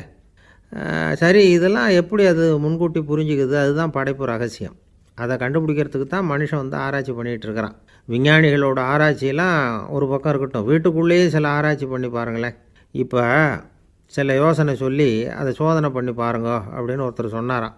அதாவது இப்போ மழை வருமா வராதா அப்படின்னு தெரிஞ்சுக்கணுமா, உடனே ஒரு பூனைக்குட்டி பின்னாடியே மெதுவாக போய் அது என்ன செய்யுதுன்னு கவனித்து பார்க்கணும். பூனைக்குட்டி தன்னோட பாதத்தினால சுகத்தில் அப்படி கீறிக்கிட்டு இருக்கும். அப்படி கீறினா கண்டிப்பாக மழை வரும். சில சமயம் பூனைக்குட்டி அப்படியே மல்லாந்து படுத்துக்கிட்டு பாதத்தை உயர தூக்கும், அப்படியும் எப்படியும் புரளும். இப்படி செஞ்சதுன்னா அன்னைக்கும் மழை இருக்காது. அதனால் முன்னாடி இருந்தது மழை வர்றதுக்கு அறிகுறி, இது மழை இல்லைங்கிறதுக்கு அறிகுறி. பறவைகள், பிராணிகள் இதுகளோட நடவடிக்கைகளை பார்த்துட்டு அதையெல்லாம் அடிப்படையாக வச்சு தான் காலநிலையை கண்டுபிடிக்கிற கருவிகளை கண்டுபிடிச்சிருக்கிறாங்க. வாத்து இருக்குல்ல, சில சமயம் தன்னோட அழகை தன்னோட இறகுகளில் அப்படியே புதைச்சிக்கும். அப்படி செஞ்சால் குளிர்காலம் வரப்போகுதுன்னு அர்த்தம். பருவநிலை குளிராக மாறப்போகுதுங்கிறதுக்கு இதுதான் அறிகுறி. சிட்டுக்குருவி இருக்குதுல்ல, அதெல்லாம் புழுதியில் விழுந்து புரளும், சிறகுகளை படபடன்னு அடிச்சுக்கும். அப்படி செஞ்சால் மழை வரப்போகுதுன்னு அர்த்தம். ஒன்று மட்டும் நாம் நல்லா தெரிஞ்சுக்கணும், இயற்கையின் சீற்றம்னு சொல்கிறோம் இல்லையா, இயற்கை ஏன் நம்ம மேலே கோவப்படுது? இயற்கையை நாம் அனுசரித்து போகிறதில்ல, அதனால் கோவப்படுது. காடுகளை அழிக்கப்படாது, விலங்குகளை கொல்லக்கூடாது, இயற்கை ஏற்படுத்தி வச்சுருக்கிற சமநிலையை கெடுக்கக்கூடாது. அதை புரிஞ்சுக்கிட்டு வாழ்ந்தோம்னா பூமியும் நடுங்காது, நாமளும் நடுங்க வேண்டிய அவசியம் இருக்காது. ஒருத்தர் இருந்தார், சாராய கடைக்கு போனாராம், நிறைய சாப்பிட்டார். அப்புறம் சொன்னார், இது ரொம்ப அற்புதமான சரக்கு போல் இருக்குது, உள்ளே போன உடனே இந்த பூமியே நடுங்கிறது மாதிரி இருக்குது எனக்கு அப்படின்னாராம். இதுக்கு கடைக்காரர் சொல்லியிருக்கார், நீங்கள் சாப்பிட்டது வெறும் பச்சை தண்ணி தாங்க, இப்போ ஏற்பட்டிருக்கிறது நிஜம் பூமி அதிர்ச்சி அப்படின்னாராம். ஒரு ராஜா இருந்தார். நாடு பூராவும் நிறைய மரங்களை நட்டு வளர்க்கணுங்கிறது அவரோட ஆசை. தானே அதுக்கு முன்மாதிரியாக இருக்கணும்னு நினச்சார். அரண்மனையை சுற்றி மரங்களை நட்டு வளர்த்தார். இதை பார்த்துட்டு ஜனங்களும் அவங்கவுங்க வீட்டை சுற்றி மரக்கன்றுகளை நட்டு வளர்த்தாங்க. கொஞ்ச காலத்தில் ஊர் பூரா பசுமையாக மாறிச்சு. எல்லாருக்கும் சந்தோஷமாக இருந்தது. இது ஒரு பக்கம் இருக்கட்டும், இப்போ நான் சொல்ல போகிற கதை வேறு. அதாவது அந்த ராஜா ஒரு நாள் தன்னுடைய அரண்மனையை சுற்றி இருக்கிற விதவிதமான மரங்களை எல்லாம் போய் பார்த்தார். எப்படி இருக்கிறீங்க அப்படின்னு ஒவ்வொரு மரத்துக்கிட்டையும் விசாரித்தாராம். எந்த மரமும் சந்தோஷமாக இருக்கிறதா தெரியல. அது அதுக்கும் மனசில் ஒரு குறை. முதல்ல ஆலமரத்துக்கிட்ட போனார். அது சொல்லிச்சு, மண்ணா நான் நல்லா பெருசாக வளர்ந்துருக்கிறேன், அடர்த்தியாக இருக்கிறேன், கிளையெல்லாம் 4 பக்கமும் நல்லா படர்ந்து தான் இருக்குது, இருந்தாலும் எந்த பிரயோஜனமும் இருக்கிறதா தெரியல எனக்கு. என்னுடைய பழம்லாம் ரொம்ப சின்னதாக இருக்குது, என் கண்ணுக்கு சரியாக புறப்பட மாட்டேங்குது. நான் இருக்கிற சைஸுக்கு என்னுடைய கிளையில் இருக்கிற பழம்லாம் எவ்வளோ பெருசாக இருக்கணும், அது இத்தினூண்டு இருக்கிறது எனக்கு பெரிய அவமானமாக இருக்குது. இப்படி இங்கே நின்றுக்கிட்டு இருக்கிறதே ரொம்ப கூச்சமாக இருக்குது. ஒரு நல்ல புயல் வந்ததுன்னா பேசாமல் சாஞ்சு விடலாமான்னு பார்க்குறேன் அப்படின்னு புலம்புது ஆலமரம். சரி இருக்கட்டும்னு நினச்சிக்கிட்டு ராஜா அடுத்தபடியாக ஒரு அத்தி மரத்துக்கிட்ட போனார். அதுவும் புலம்ப ஆரம்பிச்சுட்டுது.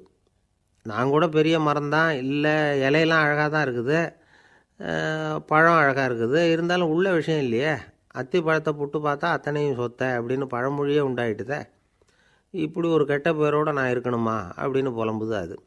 சரி இது இருக்கட்டும் அப்படின்னு சொல்லி அடுத்தபடியாக வேப்ப மரத்துக்கிட்ட போனார். அது தன்னுடைய வேதனையை வெளியிட்டது. எனக்கு எவ்வளவோ மருத்துவ குணங்கள்லாம் இருக்கிறதா சொல்லிக்கிறாங்க, இருந்தாலும் என்ன பிரயோஜனம், என்னுடைய பழத்தை மனிதர்கள் யாரும் விரும்பி சாப்பிட்றது இல்லையே அப்படின்னுது. ராஜா அடுத்தாப்புல இருந்த ஒரு பனை மரத்துக்கிட்ட போனார். நான் நல்லா உயரமாக தான் வளர்ந்துருக்கிறேன், மற்ற மரங்கள்லாம் என்னை அண்ணாந்து தான் பார்க்கணும், இருந்தாலும் என்கிட்ட நிழலுக்காக யாரும் ஒதுங்கிறது இல்லையே அப்படின்னுது. என்ன இது எல்லா மரமும் இப்படி திருப்தி இல்லாமல் இருந்துக்கிட்டு இருக்குதே அப்படின்னு நினச்சிக்கிட்டே ராஜா அடுத்தபடியாக அங்கே இருந்த ஒரு பைன் மரத்துக்கிட்ட போனார். அழகாக உயரமாக பசுமையாக தான் இருந்தது, ஆனால் பழமோ பூவோ கிடையாது. அதை நினச்சி அது வருத்தப்பட்டுக்கிட்டு இருக்குது. ஓக் மரம் அது ஒன்று நின்றுட்டு இருந்தது. அது என்ன சொல்லிச்சுன்னா, இலை உதிர் காலத்தில் என் மேலே இருக்கிற எல்லா இலைகளும் உதிர்ந்து போடுது, முடி கொட்டின மனிதர்கள் மாதிரி மொட்டையாக நான் நிற்க வேண்டியிருக்குது, என்ன வாழ்க்கை இது அப்படின்னு சொல்லி அழுத்துக்கிட்டது. சரி புளிய மரம் என்ன சொல்லுது பார்ப்போம்னு அதுக்கிட்ட போனால், என்னுடைய நிழலில் யாருமே தங்க மாட்டாங்க, உடம்புக்கு சூடுன்னு ஒதுங்கி போயிடுவாங்க, அடிமரத்தை பார்த்தீங்கன்னா பட்டையெல்லாம் உறிஞ்சி பார்க்குறதுக்கே கேவலமாக இருப்பேன் அப்படின்னுது அது. முருங்கை மரம் என்ன சொல்லிச்சு தெரியுமா, என்னுடைய இலை காயெல்லாம் சாப்பிட்றவங்களுக்கு சத்து கொடுக்கறது வாசம்தான், ஆனால் என் உடம்புல சத்தே கிடையாது, கொஞ்சம் வேகமாக காற்று அடிச்சதுன்னா முறிஞ்சி விழுந்துடுறேன், என்ன வாழ்க்கை இது அப்படின்னு சொல்லி அது வருத்தப்பட்டது. ராஜா யோசனை பண்ணார், என்ன இது மரங்கள் பூமியின் வரங்கள்னு சொல்கிறோம், மழை பெய்யறதுக்கு அதுதான் காரணம், பூமி செழிப்பாக இருக்கிறதுக்கும் அதுதான் காரணம், வீடு கட்டுறதுக்கு மரம், நாற்காலி செய்ய உபயோகப்படுத்துறதுக்கும் அதுதான் உபயோகப்படுது, மனுஷனுக்கு வேண்டிய ஆகாரங்களையும் கொடுக்குது, இப்படிலாம் இருந்தும் எல்லா மரமும் நிம்மதி இல்லாமல் இருந்துக்கிட்டு இருக்குதே அப்படின்னு நினச்சார். அப்போது அங்கே இருந்த ஒரு மகிழ மரம் அவர் கண்ணில் பட்டுது. அந்த மரம் மட்டும் கொஞ்சம் நிம்மதியாக மகிழ்ச்சியாக இருக்கிறது மாதிரி தெரிஞ்சுது. உடனே ராஜா அதுக்கிட்ட போனார். உனக்கு மனசில் எதுவும் குறை இல்லையான்னு கேட்டார். இல்லை நான் சந்தோஷமாக தான் இருக்கேன்னு அந்த மகிழ மரம். அப்படியான்னு ஆச்சரியமாக கேட்டார் ராஜா. ஆமாம் மன்னா, இந்த இடத்துல நீங்கள் ஒரு முருங்கை மரத்தையோ வேப்ப மரத்தையோ கூட நட்டிருக்கலாம், ஆனால் இந்த இடத்துல நடுறதுக்கு என்ன தேர்ந்தெடுத்துருக்குறீங்க, அதுவே எனக்கு பெருமை, அதுவே எனக்கு திருப்தி அப்படின்னு தான் மகிழ மரம். மகிழ மரம் சாதாரணமாக தான் இருக்கும், இளம் மஞ்சள் நிறத்தில் பூக்கள், அது காய்ந்தும் மனம் வீசும். மகிழ மரம் மாதிரி மன திருப்தியோடு வாழறதுக்கு நாம் கற்றுக்கணுமா. நாம் இந்த உலகத்தில் ஒரு நாயாவோ நரியாவோ கூட பிறந்திருக்கலாம், மனுஷனாக பிறந்திருக்கிறோம், அதுவே பெருமை தானே. இந்த நிறைவு தான் மகிழ்ச்சியின் ரகசியம். ஒரு பையன் அப்பா கிட்ட போய், அப்பா நீங்கள் இந்த உலகத்தில் ஒரு மனுஷனாக பிறந்தது என்னோட அதிர்ஷ்டம் நானா. ஏண்டா அப்படி சொல்கிறேன்னு இருக்கார் அப்பா. நீங்கள் ஒரு கரடியாக பிறந்திருந்தா இந்நேரம் நானும் ஒரு கரடி குட்டியாக தானே இருந்திருப்பேன் அப்படின்னு நானா பையன். ஒரு ஊரில் ஒரு ராஜா இருந்தார்.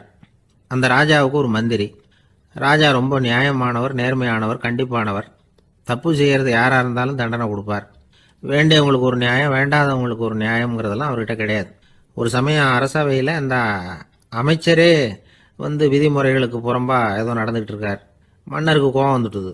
உடனே அந்த அமைச்சரை கிட்டத்தில் கூப்பிட்டு அவர் கன்னத்தில் ஓங்கி ஒரு அறை கொடுத்துட்டாராம். உடனே அந்த அமைச்சர் என்ன பண்ணார் தெரியுமா? நேராக போனார். அங்கே நின்றுகிட்டு இருந்த இன்னொருத்தர் கன்னத்தில் ஓங்கி அரைஞ்சார். அறை வாங்கினவர் திகைச்சு போயிட்டார். இவர் ஏன் நம்மளை அரைகிறார் அப்படின்னு யோசனை பண்ணார். மன்னரும் திகைச்சு போயிட்டார். நாம இவரை அரைஞ்சா அதுக்காக இவர் போய் இன்னொருத்தரை அரையணுமா அப்படின்னு யோசனை பண்ணார். இவருக்கு என்ன பைத்தியமானு கூட நினைக்க ஆரம்பிச்சுட்டார். ஆனால் என்ன ஆச்சுன்னா, அப்புறம் அமைச்சர் அவர் கவனிச்சுக்கிட்டு இருந்தாரா, அவர் இன்னொருத்தர் அரைஞ்சார் இல்லையா, அந்த அறை வாங்கின ஆசாமியை பார்த்து கத்திக்கிட்டு இருந்தார். யார்? அமைச்சர். ஏன்பா என்கிட்ட அறையை வாங்கிட்டு இப்படி விவரம் இல்லாமல் நின்றுட்டு இருக்கிறிய, நான் உனக்கு கொடுத்ததை நீ வேற யாருக்கிட்டையாவது கொடுத்துரு அப்படின்னார். உடனே அந்த ஆள் பார்த்தான். தனக்கு அடுத்தபடியாக நின்றுட்டு இருந்தவனை ஓங்கி ஒரு அறை அரைஞ்சான். அவன் கன்னத்தை தடவிட்டே யோசனை பண்ணான். இது ஏதோ புரிஞ்சுக்கிட்ட மாதிரி அடுத்தாப்புல நின்றுட்டு இருந்தவனை அரைஞ்சான். இப்படி இந்த அறை மாறி மாறி போய்கிட்டே இருக்குது. ஊரு பூரா பிரயாணம் பண்ண ஆரம்பிச்சுட்டுது. அன்னைக்கு ராத்திரி அந்த ராஜா படுக்கிறதுக்காக போனார். அந்த நேரம் பார்த்து அவர் கன்னத்தில் பலார்னு ஒரு அறை விழுந்தது. நம்மளே அரையிறது யாரு அப்படின்னு அதிர்ச்சியோட மன்னர் திரும்பி பார்க்கறாரு. அரைஞ்சது அவரோட மனைவி. என்னாச்சு உனக்குன்னு கத்துனார் ராஜா. உங்களுக்கு தெரியாதா, ஊர் பூரா ஒருத்தர் மாற்றி ஒருத்தர் மூலமா இந்த அறை பிரயாணம் பண்ணிட்டு வருது அப்படின்னாங்க அந்த அம்மா. அப்படின்னா ஆரம்பிச்ச இடத்துக்கே வந்துட்டுதா அப்படின்னாராம் மன்னர். என்ன சொல்றீங்கன்னு கேட்டிருக்காங்க. இவர் விவரத்தை சொன்னாராம். அப்படின்னா நீங்க ஆரம்பிச்சு வச்ச இந்த விளையாட்டை நான் முடிச்சு வச்சுட்டேன் அப்படின்னாங்களாம் அந்த அம்மா. மறுநாள் காலை மறுபடியும் அரசவை கூடிச்சு. அந்த அமைச்சர் மன்னரை பார்த்து கேட்டார், என்ன மகாராஜா, என்கிட்ட கொடுத்ததை திருப்பி வாங்கிட்டீங்களா அப்படின்னாராம். இப்படி நடக்கும்னு நான் எதிர்பார்க்கவே இல்லைன்னார் மன்னர். ஆனால் நான் எதிர்பார்த்தேன். அது எங்கே போயிட போகுது, ஊர் பூரா சுற்றி கடைசியில் உங்ககிட்ட தான் சேரும் அப்படிங்கிறது எனக்கு தெரியும் அப்படின்னார் அமைச்சர். இந்த கதை வேடிக்கையாக இருந்தால் கூட இதில் உள்ள கருத்து முக்கியமானது. இந்த உலகத்தில் பல கருத்துக்கள் இப்படி தான் மாறி மாறி சுற்றி வந்துக்கிட்டே இருக்குது. நம்மளும் ஒருத்தன் தன்னுடைய நண்பன் ஒருத்தனை கடத்தெருவில் பார்த்தான். உடனே ஓடி போய் பலார்னு ஒரு அறை கொடுத்தானான். அவன் கன்னத்தை தடவிட்டு ஏன்டா என்ன அரைஞ்சேன்னு கேட்டிருக்கான். நீ ஏன்டா என்ன முட்டாள்னு என் மனைவிட்ட போய் சொன்னேன் அப்படின்ட்டுருக்கான் அவன். உன்னை ஒரு முட்டாள்னு சொன்னதுக்காகவா நீ என்ன அரைஞ்ச அப்படின்னு கேட்டிருக்கான் இவன். டேய், நான் அதுக்காக அறையலப்பா, அது ஒரு பெரிய ரகசியம். நான் முட்டாளுங்கிறது அந்த ரகசியத்தை நீ ஏன் எங்கள் வீட்டில் போய் சொன்னேன், அதுக்காக தான் அரைஞ்சேன் அப்படின்னு நானா. ஒரு ஊரில் ஒரு ராஜா இருந்தார். அவர் ஒரு பூனை வளர்த்தார். ரொம்ப செல்லமாக அவர் அந்த பூனையை வளர்த்தார். அவர் என்ன பண்ணுவார் தெரியுமா? இரவு நேரத்தில் அந்த பூனையோட தலையில் ஒரு விளக்கை வச்சுருவார். அந்த பூனை ரொம்ப ஜாக்கிரதையாக அந்த விளக்கு கீழே விழுந்துடாமல் பார்த்துக்கும். தலையை ஆட்டாமல் ரொம்ப நிதானமாக ராஜா பின்னாடி நடந்து போய்கிட்டே இருக்கும். அந்த விளக்கு வெளிச்சத்தில் எல்லா வேலைகளையும் செஞ்சுருவார். கையில் ஒரு விளக்கை தனியாக எடுத்துகிட்டு போக வேண்டிய அவசியமே இல்லை. விளக்கை தூக்கிட்டு போகிற வேலையை அந்த பூனை பார்த்துக்கும். அதனால் ராஜாவுக்கு அந்த பூனை மேலே ரொம்ப பிரியம். மந்திரிகளையெல்லாம் கூப்பிட்டு அவங்கக்கிட்ட சொல்லுவார், பார்த்தீங்களா இந்த பூனை எவ்வளவு விசுவாசமாக நடக்குது, என் பேரில் எவ்வளவு மரியாதை பார்த்தீங்களா அதுக்கு அப்படிம்பார். இதை கேட்டுவிட்டு அங்கேருந்து அமைச்சர்களில் ஒருத்தர் சொன்னார், மன்னா நீங்கள் சொல்கிறது சரிதான், இருந்தாலும் இந்த பூனையோட விசுவாசத்தை நாம் கொஞ்சம் சோதித்து பார்க்க வேண்டியிருக்கு அப்படின்னாராம். சரி, உங்கள் ஆசையை ஏன் கெடுக்கணும், நல்லா சோதித்து பாருங்கள் அப்படின்னு சொல்லிவிட்டார் ராஜா. உடனே அந்த அமைச்சர் என்ன பண்ணார் தெரியுமா? எங்கேயோ புறப்பட்டு போனார். ஒரு 5-6 எலிகளை பிடிச்சிக்கிட்டு வந்தார். அரண்மனையில் ராஜா ஏதோ வேலை பார்த்துக்கிட்டு இருக்கிறாரு. பக்கத்தில் அந்த பூனை ரொம்ப பணிவாக நின்றுக்கிட்டு இருக்குது. அது தலையில் விளக்கு எரிஞ்சிக்கிட்டு இருக்கு. அமைச்சர் தான் பிடிச்சிக்கிட்டு வந்த எலிகளை அந்த பூனை பார்வையில் படுறது மாதிரி எதிரில் விட்டார். அந்த எலிகள்லாம் அங்கேயும் இங்கேயும் ஓட ஆரம்பிச்சிது. அதை பார்த்தது பூனை. அவ்வளவுதான். தலையில் இருக்கிற விளக்கை பற்றியும் கவலைப்படலை, ராஜாவை பற்றியும் கவலைப்படல. ஒரே பாய்ச்சலாக பாஞ்சு எலிகளை துரத்த ஆரம்பிச்சுட்டுது. தலையில் இருந்த விளக்கு எங்கேயோ போய் விழுந்தது, அணைஞ்சு போச்சு. இருட்டில் ராஜா தடுமாற ஆரம்பிச்சுட்டார். இந்த சமயத்தில் அந்த அமைச்சர் மறுபடியும் விளக்கை ஏற்றினார். வெளிச்சம் வந்தது. அதுக்கப்புறம் அந்த அமைச்சர் பேசினார், அரசே, பூனையோட விசுவாசத்தை பார்த்தீங்களா? எலி அது கண்ணில் படுற வரைக்கும் தான் விசுவாசமாக இருந்தது. அது மாதிரி எலியை பார்த்ததும் எல்லாத்தையும் விட்டுட்டு அதை துரத்த ஆரம்பிச்சுட்டு பார்த்தீங்களா? தான் அந்த பூனையை பற்றி நினச்சது தப்புங்கிறது அதுக்கப்புறம் தான் அந்த ராஜாவுக்கு புரிஞ்சுதான்.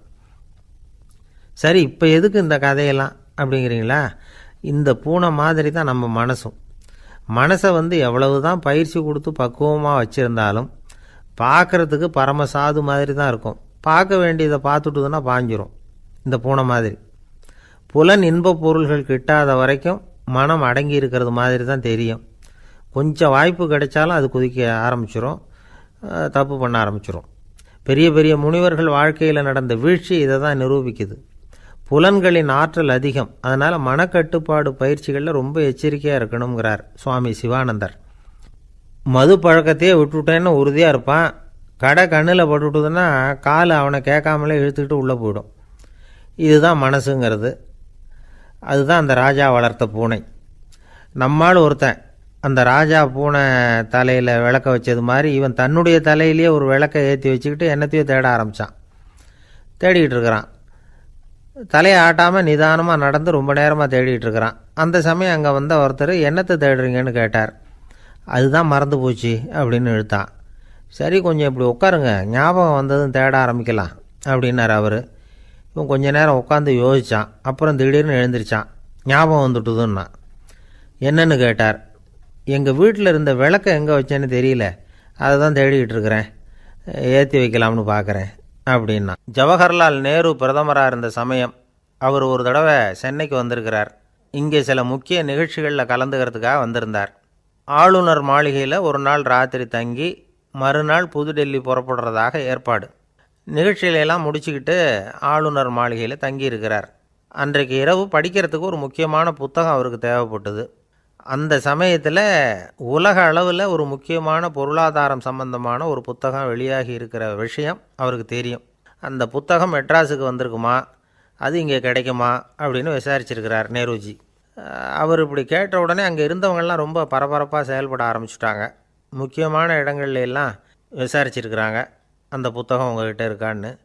சென்னையில் உள்ள கன்னிமாரா நூல் நிலையத்துக்கு எப்படியும் அந்த புத்தகம் வந்திருக்கணும் அப்படின்னு ஒரு நம்பிக்கை. அங்கே விசாரித்தாங்க. அந்த புத்தகம் 2 நாளைக்கு முன்னாடி தான் அங்கே வந்திருக்குது அப்படிங்கிற விஷயம் தெரிஞ்சுது. உடனே எல்லோரும் அங்கே ஓடினாங்க. அவங்களுக்கு இன்னொரு சந்தேகம். புத்தகம் வந்திருக்கு சரி, அது இந்த சமயத்தில் வேறு யாரும் படிக்கிறதுக்கு எடுத்துகிட்டு போயிருக்கக்கூடாதே அப்படிங்கிற சந்தேகம் இருந்தாலும் மனசுக்குள்ளே ஒரு தைரியம். இப்படி ஒரு புத்தகம் வெளிவந்திருக்கிற விஷயமே நேருஜி சொல்லி தான் நமக்கே தெரியும். அதுவும் இல்லாமல் உலக பொருளாதாரம் சம்பந்தமான ஏதோ ஒரு புத்தகம் அது. அதை போய் இந்த நேரத்தில் அவ்வளவு ஆர்வமாக யார் எடுத்துகிட்டு போயிட போகிறாங்க அப்படிங்கிற தைரியம். இந்த தைரியத்தோடு அந்த நூல் நிலையத்துக்கு ஓடினாங்க. புத்தகத்தை தேடினா அது கிடைக்கல, யாரோ எடுத்துகிட்டு போயிருக்கிறாங்க. நேருவுக்கு மட்டுமே தெரிஞ்சிருந்த அந்த புத்தகம் பற்றின விஷயம் சென்னையில் வேற ஒருத்தருக்கும் தெரிஞ்சிருக்குது. உடனே எல்லாரும் பரபரப்பாக அந்த அதுக்குன்னு இருக்கிற ரிஜிஸ்டர் இருக்குல்ல, பதிவேடு, அதை புரட்டி பார்க்குறாங்க யார் எடுத்துகிட்டு போகிறாங்கன்னு தெரிஞ்சுக்கிறதுக்காக. எடுத்துகிட்டு போனவங்க அதில் கையெழுத்து போட்டிருப்பாங்கல்ல, அதை பார்த்து யாருன்னு தெரிஞ்சுக்கலாம் அப்படிங்கிறதுக்காக தான் அதை புரட்டுறாங்க. அதோ அந்த புத்தகத்தோட பேர் பக்கத்தில் அதை எடுத்துக்கிட்டு போனவங்க கையெழுத்து உத்து பார்க்குறாங்க எல்லாரும். அதில் போட்டிருக்குது பேர் CN அண்ணாதுரை அப்படின்னு எழுதியிருந்தது. அவர் தான் பேரறிஞர் அண்ணா. நேரு படிக்க விரும்பின ஒரு புத்தகத்தை அதே நேரம் படிக்க விரும்பின இன்னொரு தலைவர் இவர். படிக்கிறதுல அவருக்கு இருந்த ஆர்வத்தை நாம் தெரிஞ்சுக்கணும்னா அதுக்கு எவ்வளவோ சம்பவங்கள் இருக்குது. கடைசி காலத்தில் அவர் அடையாறு மருத்துவமனையில் படுத்திருக்கிறார். அவருக்கு ஒரு முக்கியமான அறுவை சிகிச்சை செய்ய வேண்டியிருக்குது அவசரமாக. அமெரிக்காவிலேருந்து டாக்டர் மில்லர் வந்திருக்கிறார். அவர்கிட்ட கேட்குறார், டாக்டர் நாளைக்கே அறுவை சிகிச்சை செய்ய போகிறீங்களா அப்படின்னு. ஆமாங்கிறார் டாக்டர் மில்லர். நாளைக்கு மறுநாள் செஞ்சுக்கிறேனே அப்படின்னாரான் அண்ணா.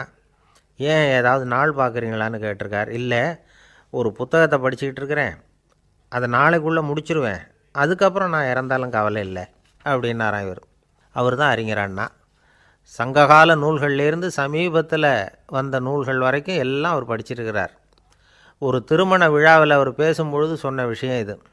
சங்க காலத்தில் காதலியை மணக்க விரும்புகிறவனுக்கு அவனுடைய தந்தை வீர சோதனைகள்லாம் வைப்பார். போய் புலிப்பல்லு கொண்டுக்கிட்டு வா, அப்போ தான் என் பொண்ணை கொடுப்பேன் அப்படின்னு சொல்லுவார். காதலன் உடனே காட்டுக்கு போவான், ஒரு புலியை கொன்று அதனுடைய பல்லை கொண்டுக்கிட்டு வருவான். அதை வீர பதக்கத்தில் பதிச்சு அவனுக்கு மாமனார் சூட்டுவார் கல்யாண சமயத்தில். இப்போலாம் காதலன் கிட்ட அப்படி சொல்ல முடியாது. இப்போலாம் காதலன்கிட்ட காட்டுக்கு போய் புலிப்பல் கொண்டுக்கிட்டு வான்னு யாராவது சொன்னால் புலி தான் மாப்பிள்ளையாக வந்து சேரும் அப்படின்னார். ஒரு இலக்கிய கூட்டம் ஏற்பாடு பண்ணியிருக்கிறோம், நீங்கள் அவசியம் வந்து அதில் பேசணும் அப்படின்னு கேட்டுக்கிட்டார் ஒருத்தர்.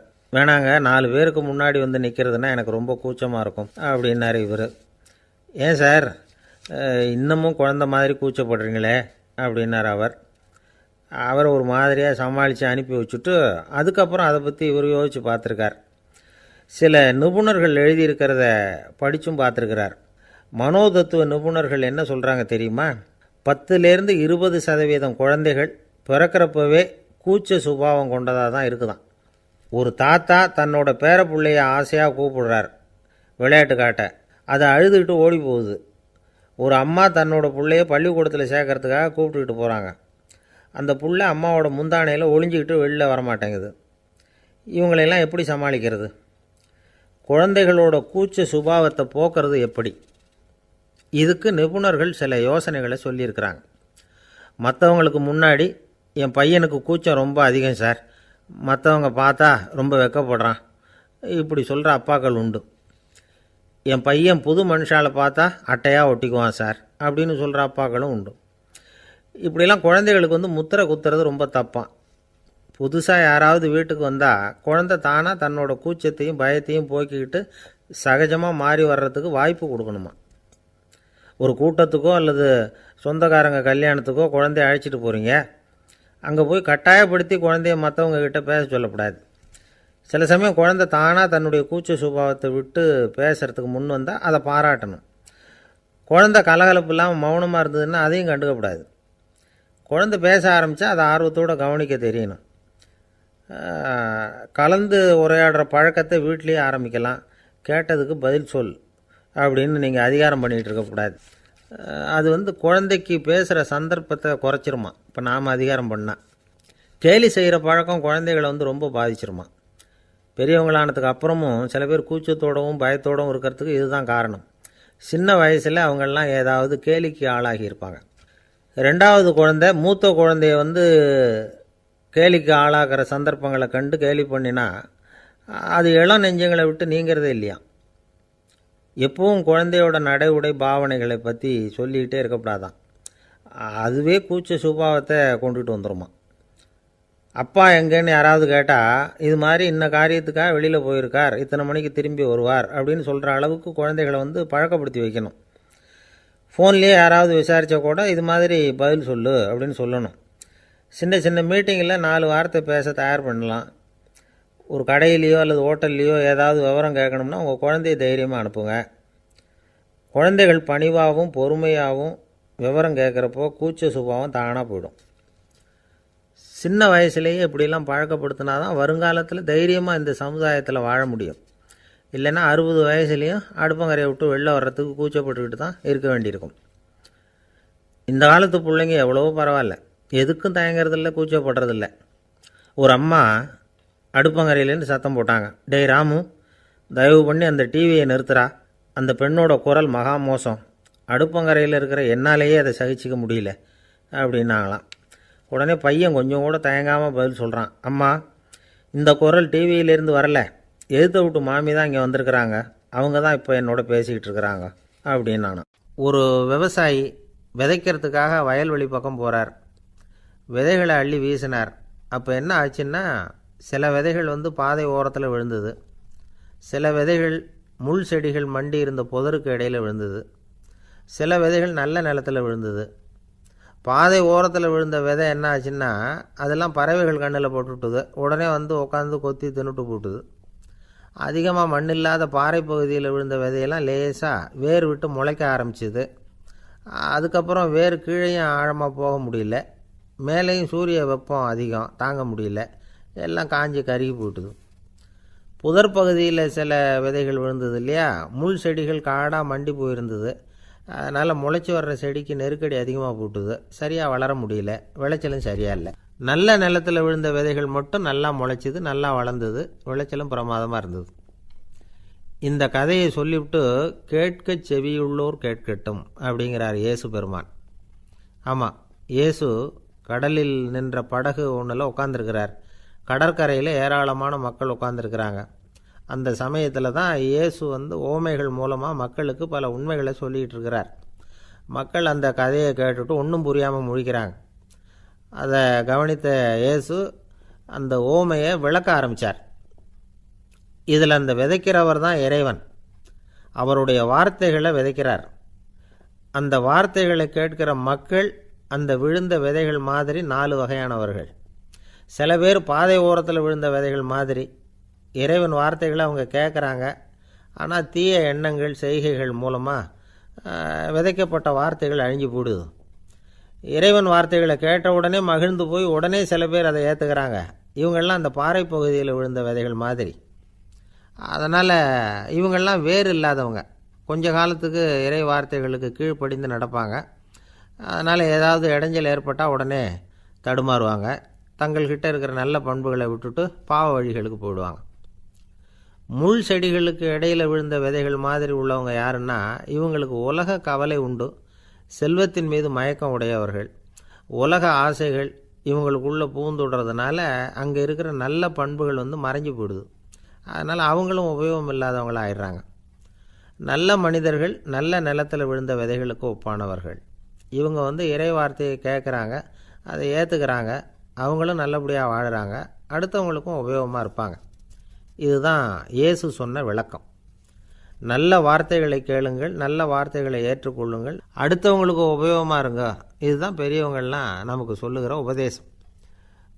ஒரு அப்பா தன்னுடைய மகனுக்கு உபதேசம் பண்ணார். இதை பாருப்பா, நல்ல வார்த்தைகளை கேட்கணும், எப்போதுமே மகன் அப்பா பேச்சை கேட்குறது நல்லது அப்படின்னாராம். நீ ஏதாவது ஒரு தப்பு பண்ணால் என் தலையில் ஒரு முடி நரைச்சி வெள்ளையாக போடும்பா, நீ செய்கிற ஒவ்வொரு தப்புக்கும் என் தலையில் ஒவ்வொரு முடி வெள்ளையாயிடும் அப்படின்னாராம்.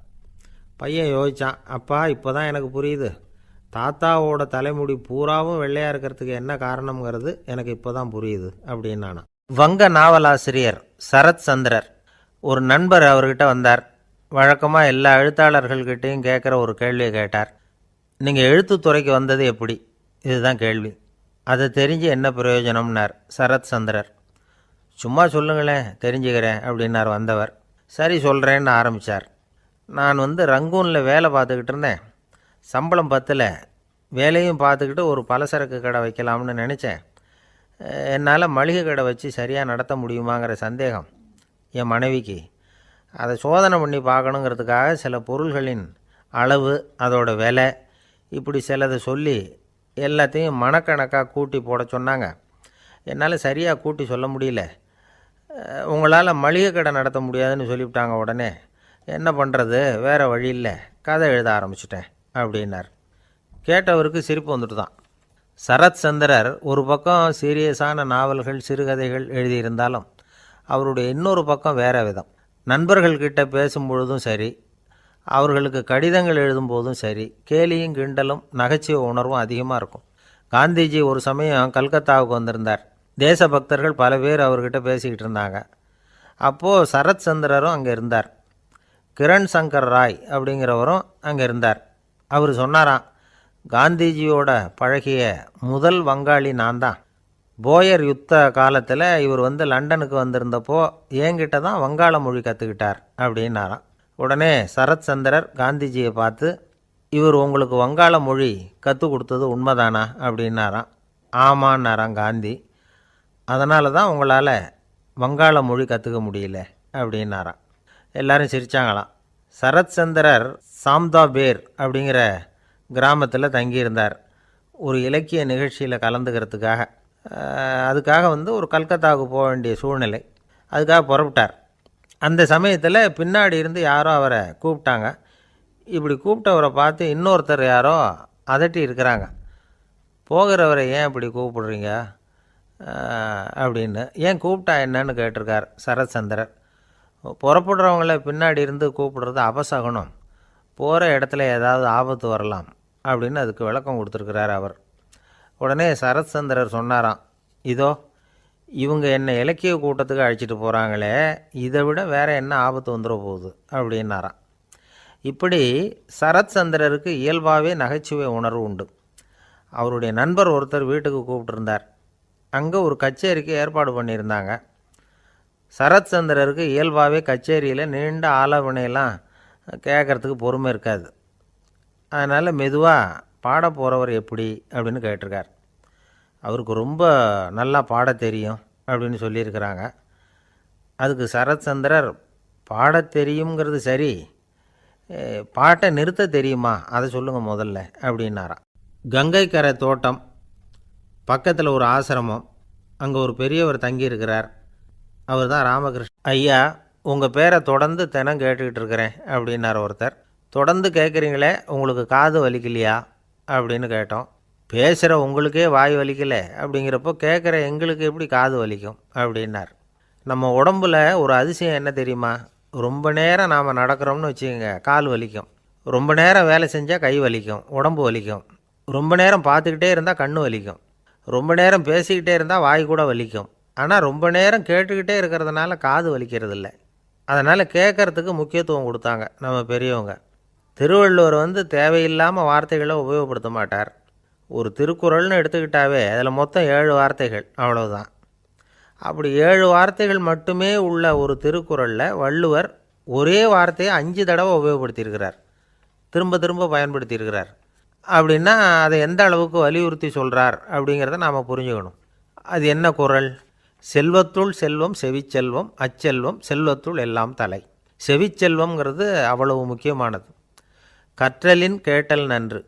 அதிகம் கேட்கணுங்கிறதுக்காகத்தான் எவ்வளவு கேட்டாலும் காது வலிக்கிறதில்ல. குறைச்சலாக பேசணும், அதிகமாக கேட்கணும். இன்னொரு விஷயம் கவனிங்க, நம்ம உடம்பில் கண்ணுக்கு மூடி இருக்குது, எதையாவது நாம் பார்க்க விரும்பலைன்னா உடனே கண்ணை மூடிக்கலாம். நம்ம வாய்க்கு மூடி இருக்குது, பேச விருப்பம் இல்லையா, வாயை மூடிக்கலாம். மூக்குக்கு கூட மூடிக்கிற வசதி இருக்குது, எதையாவது முகர விருப்பம் இல்லையா, மூச்சை அடக்கிக்கலாம். ஆனால் பாருங்கள், காதுக்கு மூடி கிடையாது, அதை கையால் தான் மூட முடியும். யார் என்ன சொன்னாலும் அது நல்லதோ கெட்டதோ காதில் விழுந்துக்கிட்டு தான் இருக்கும். அறிவு தான் நல்ல விஷயங்களை எடுத்துக்கிட்டு கெட்ட விஷயங்களை விட்டுடணும்.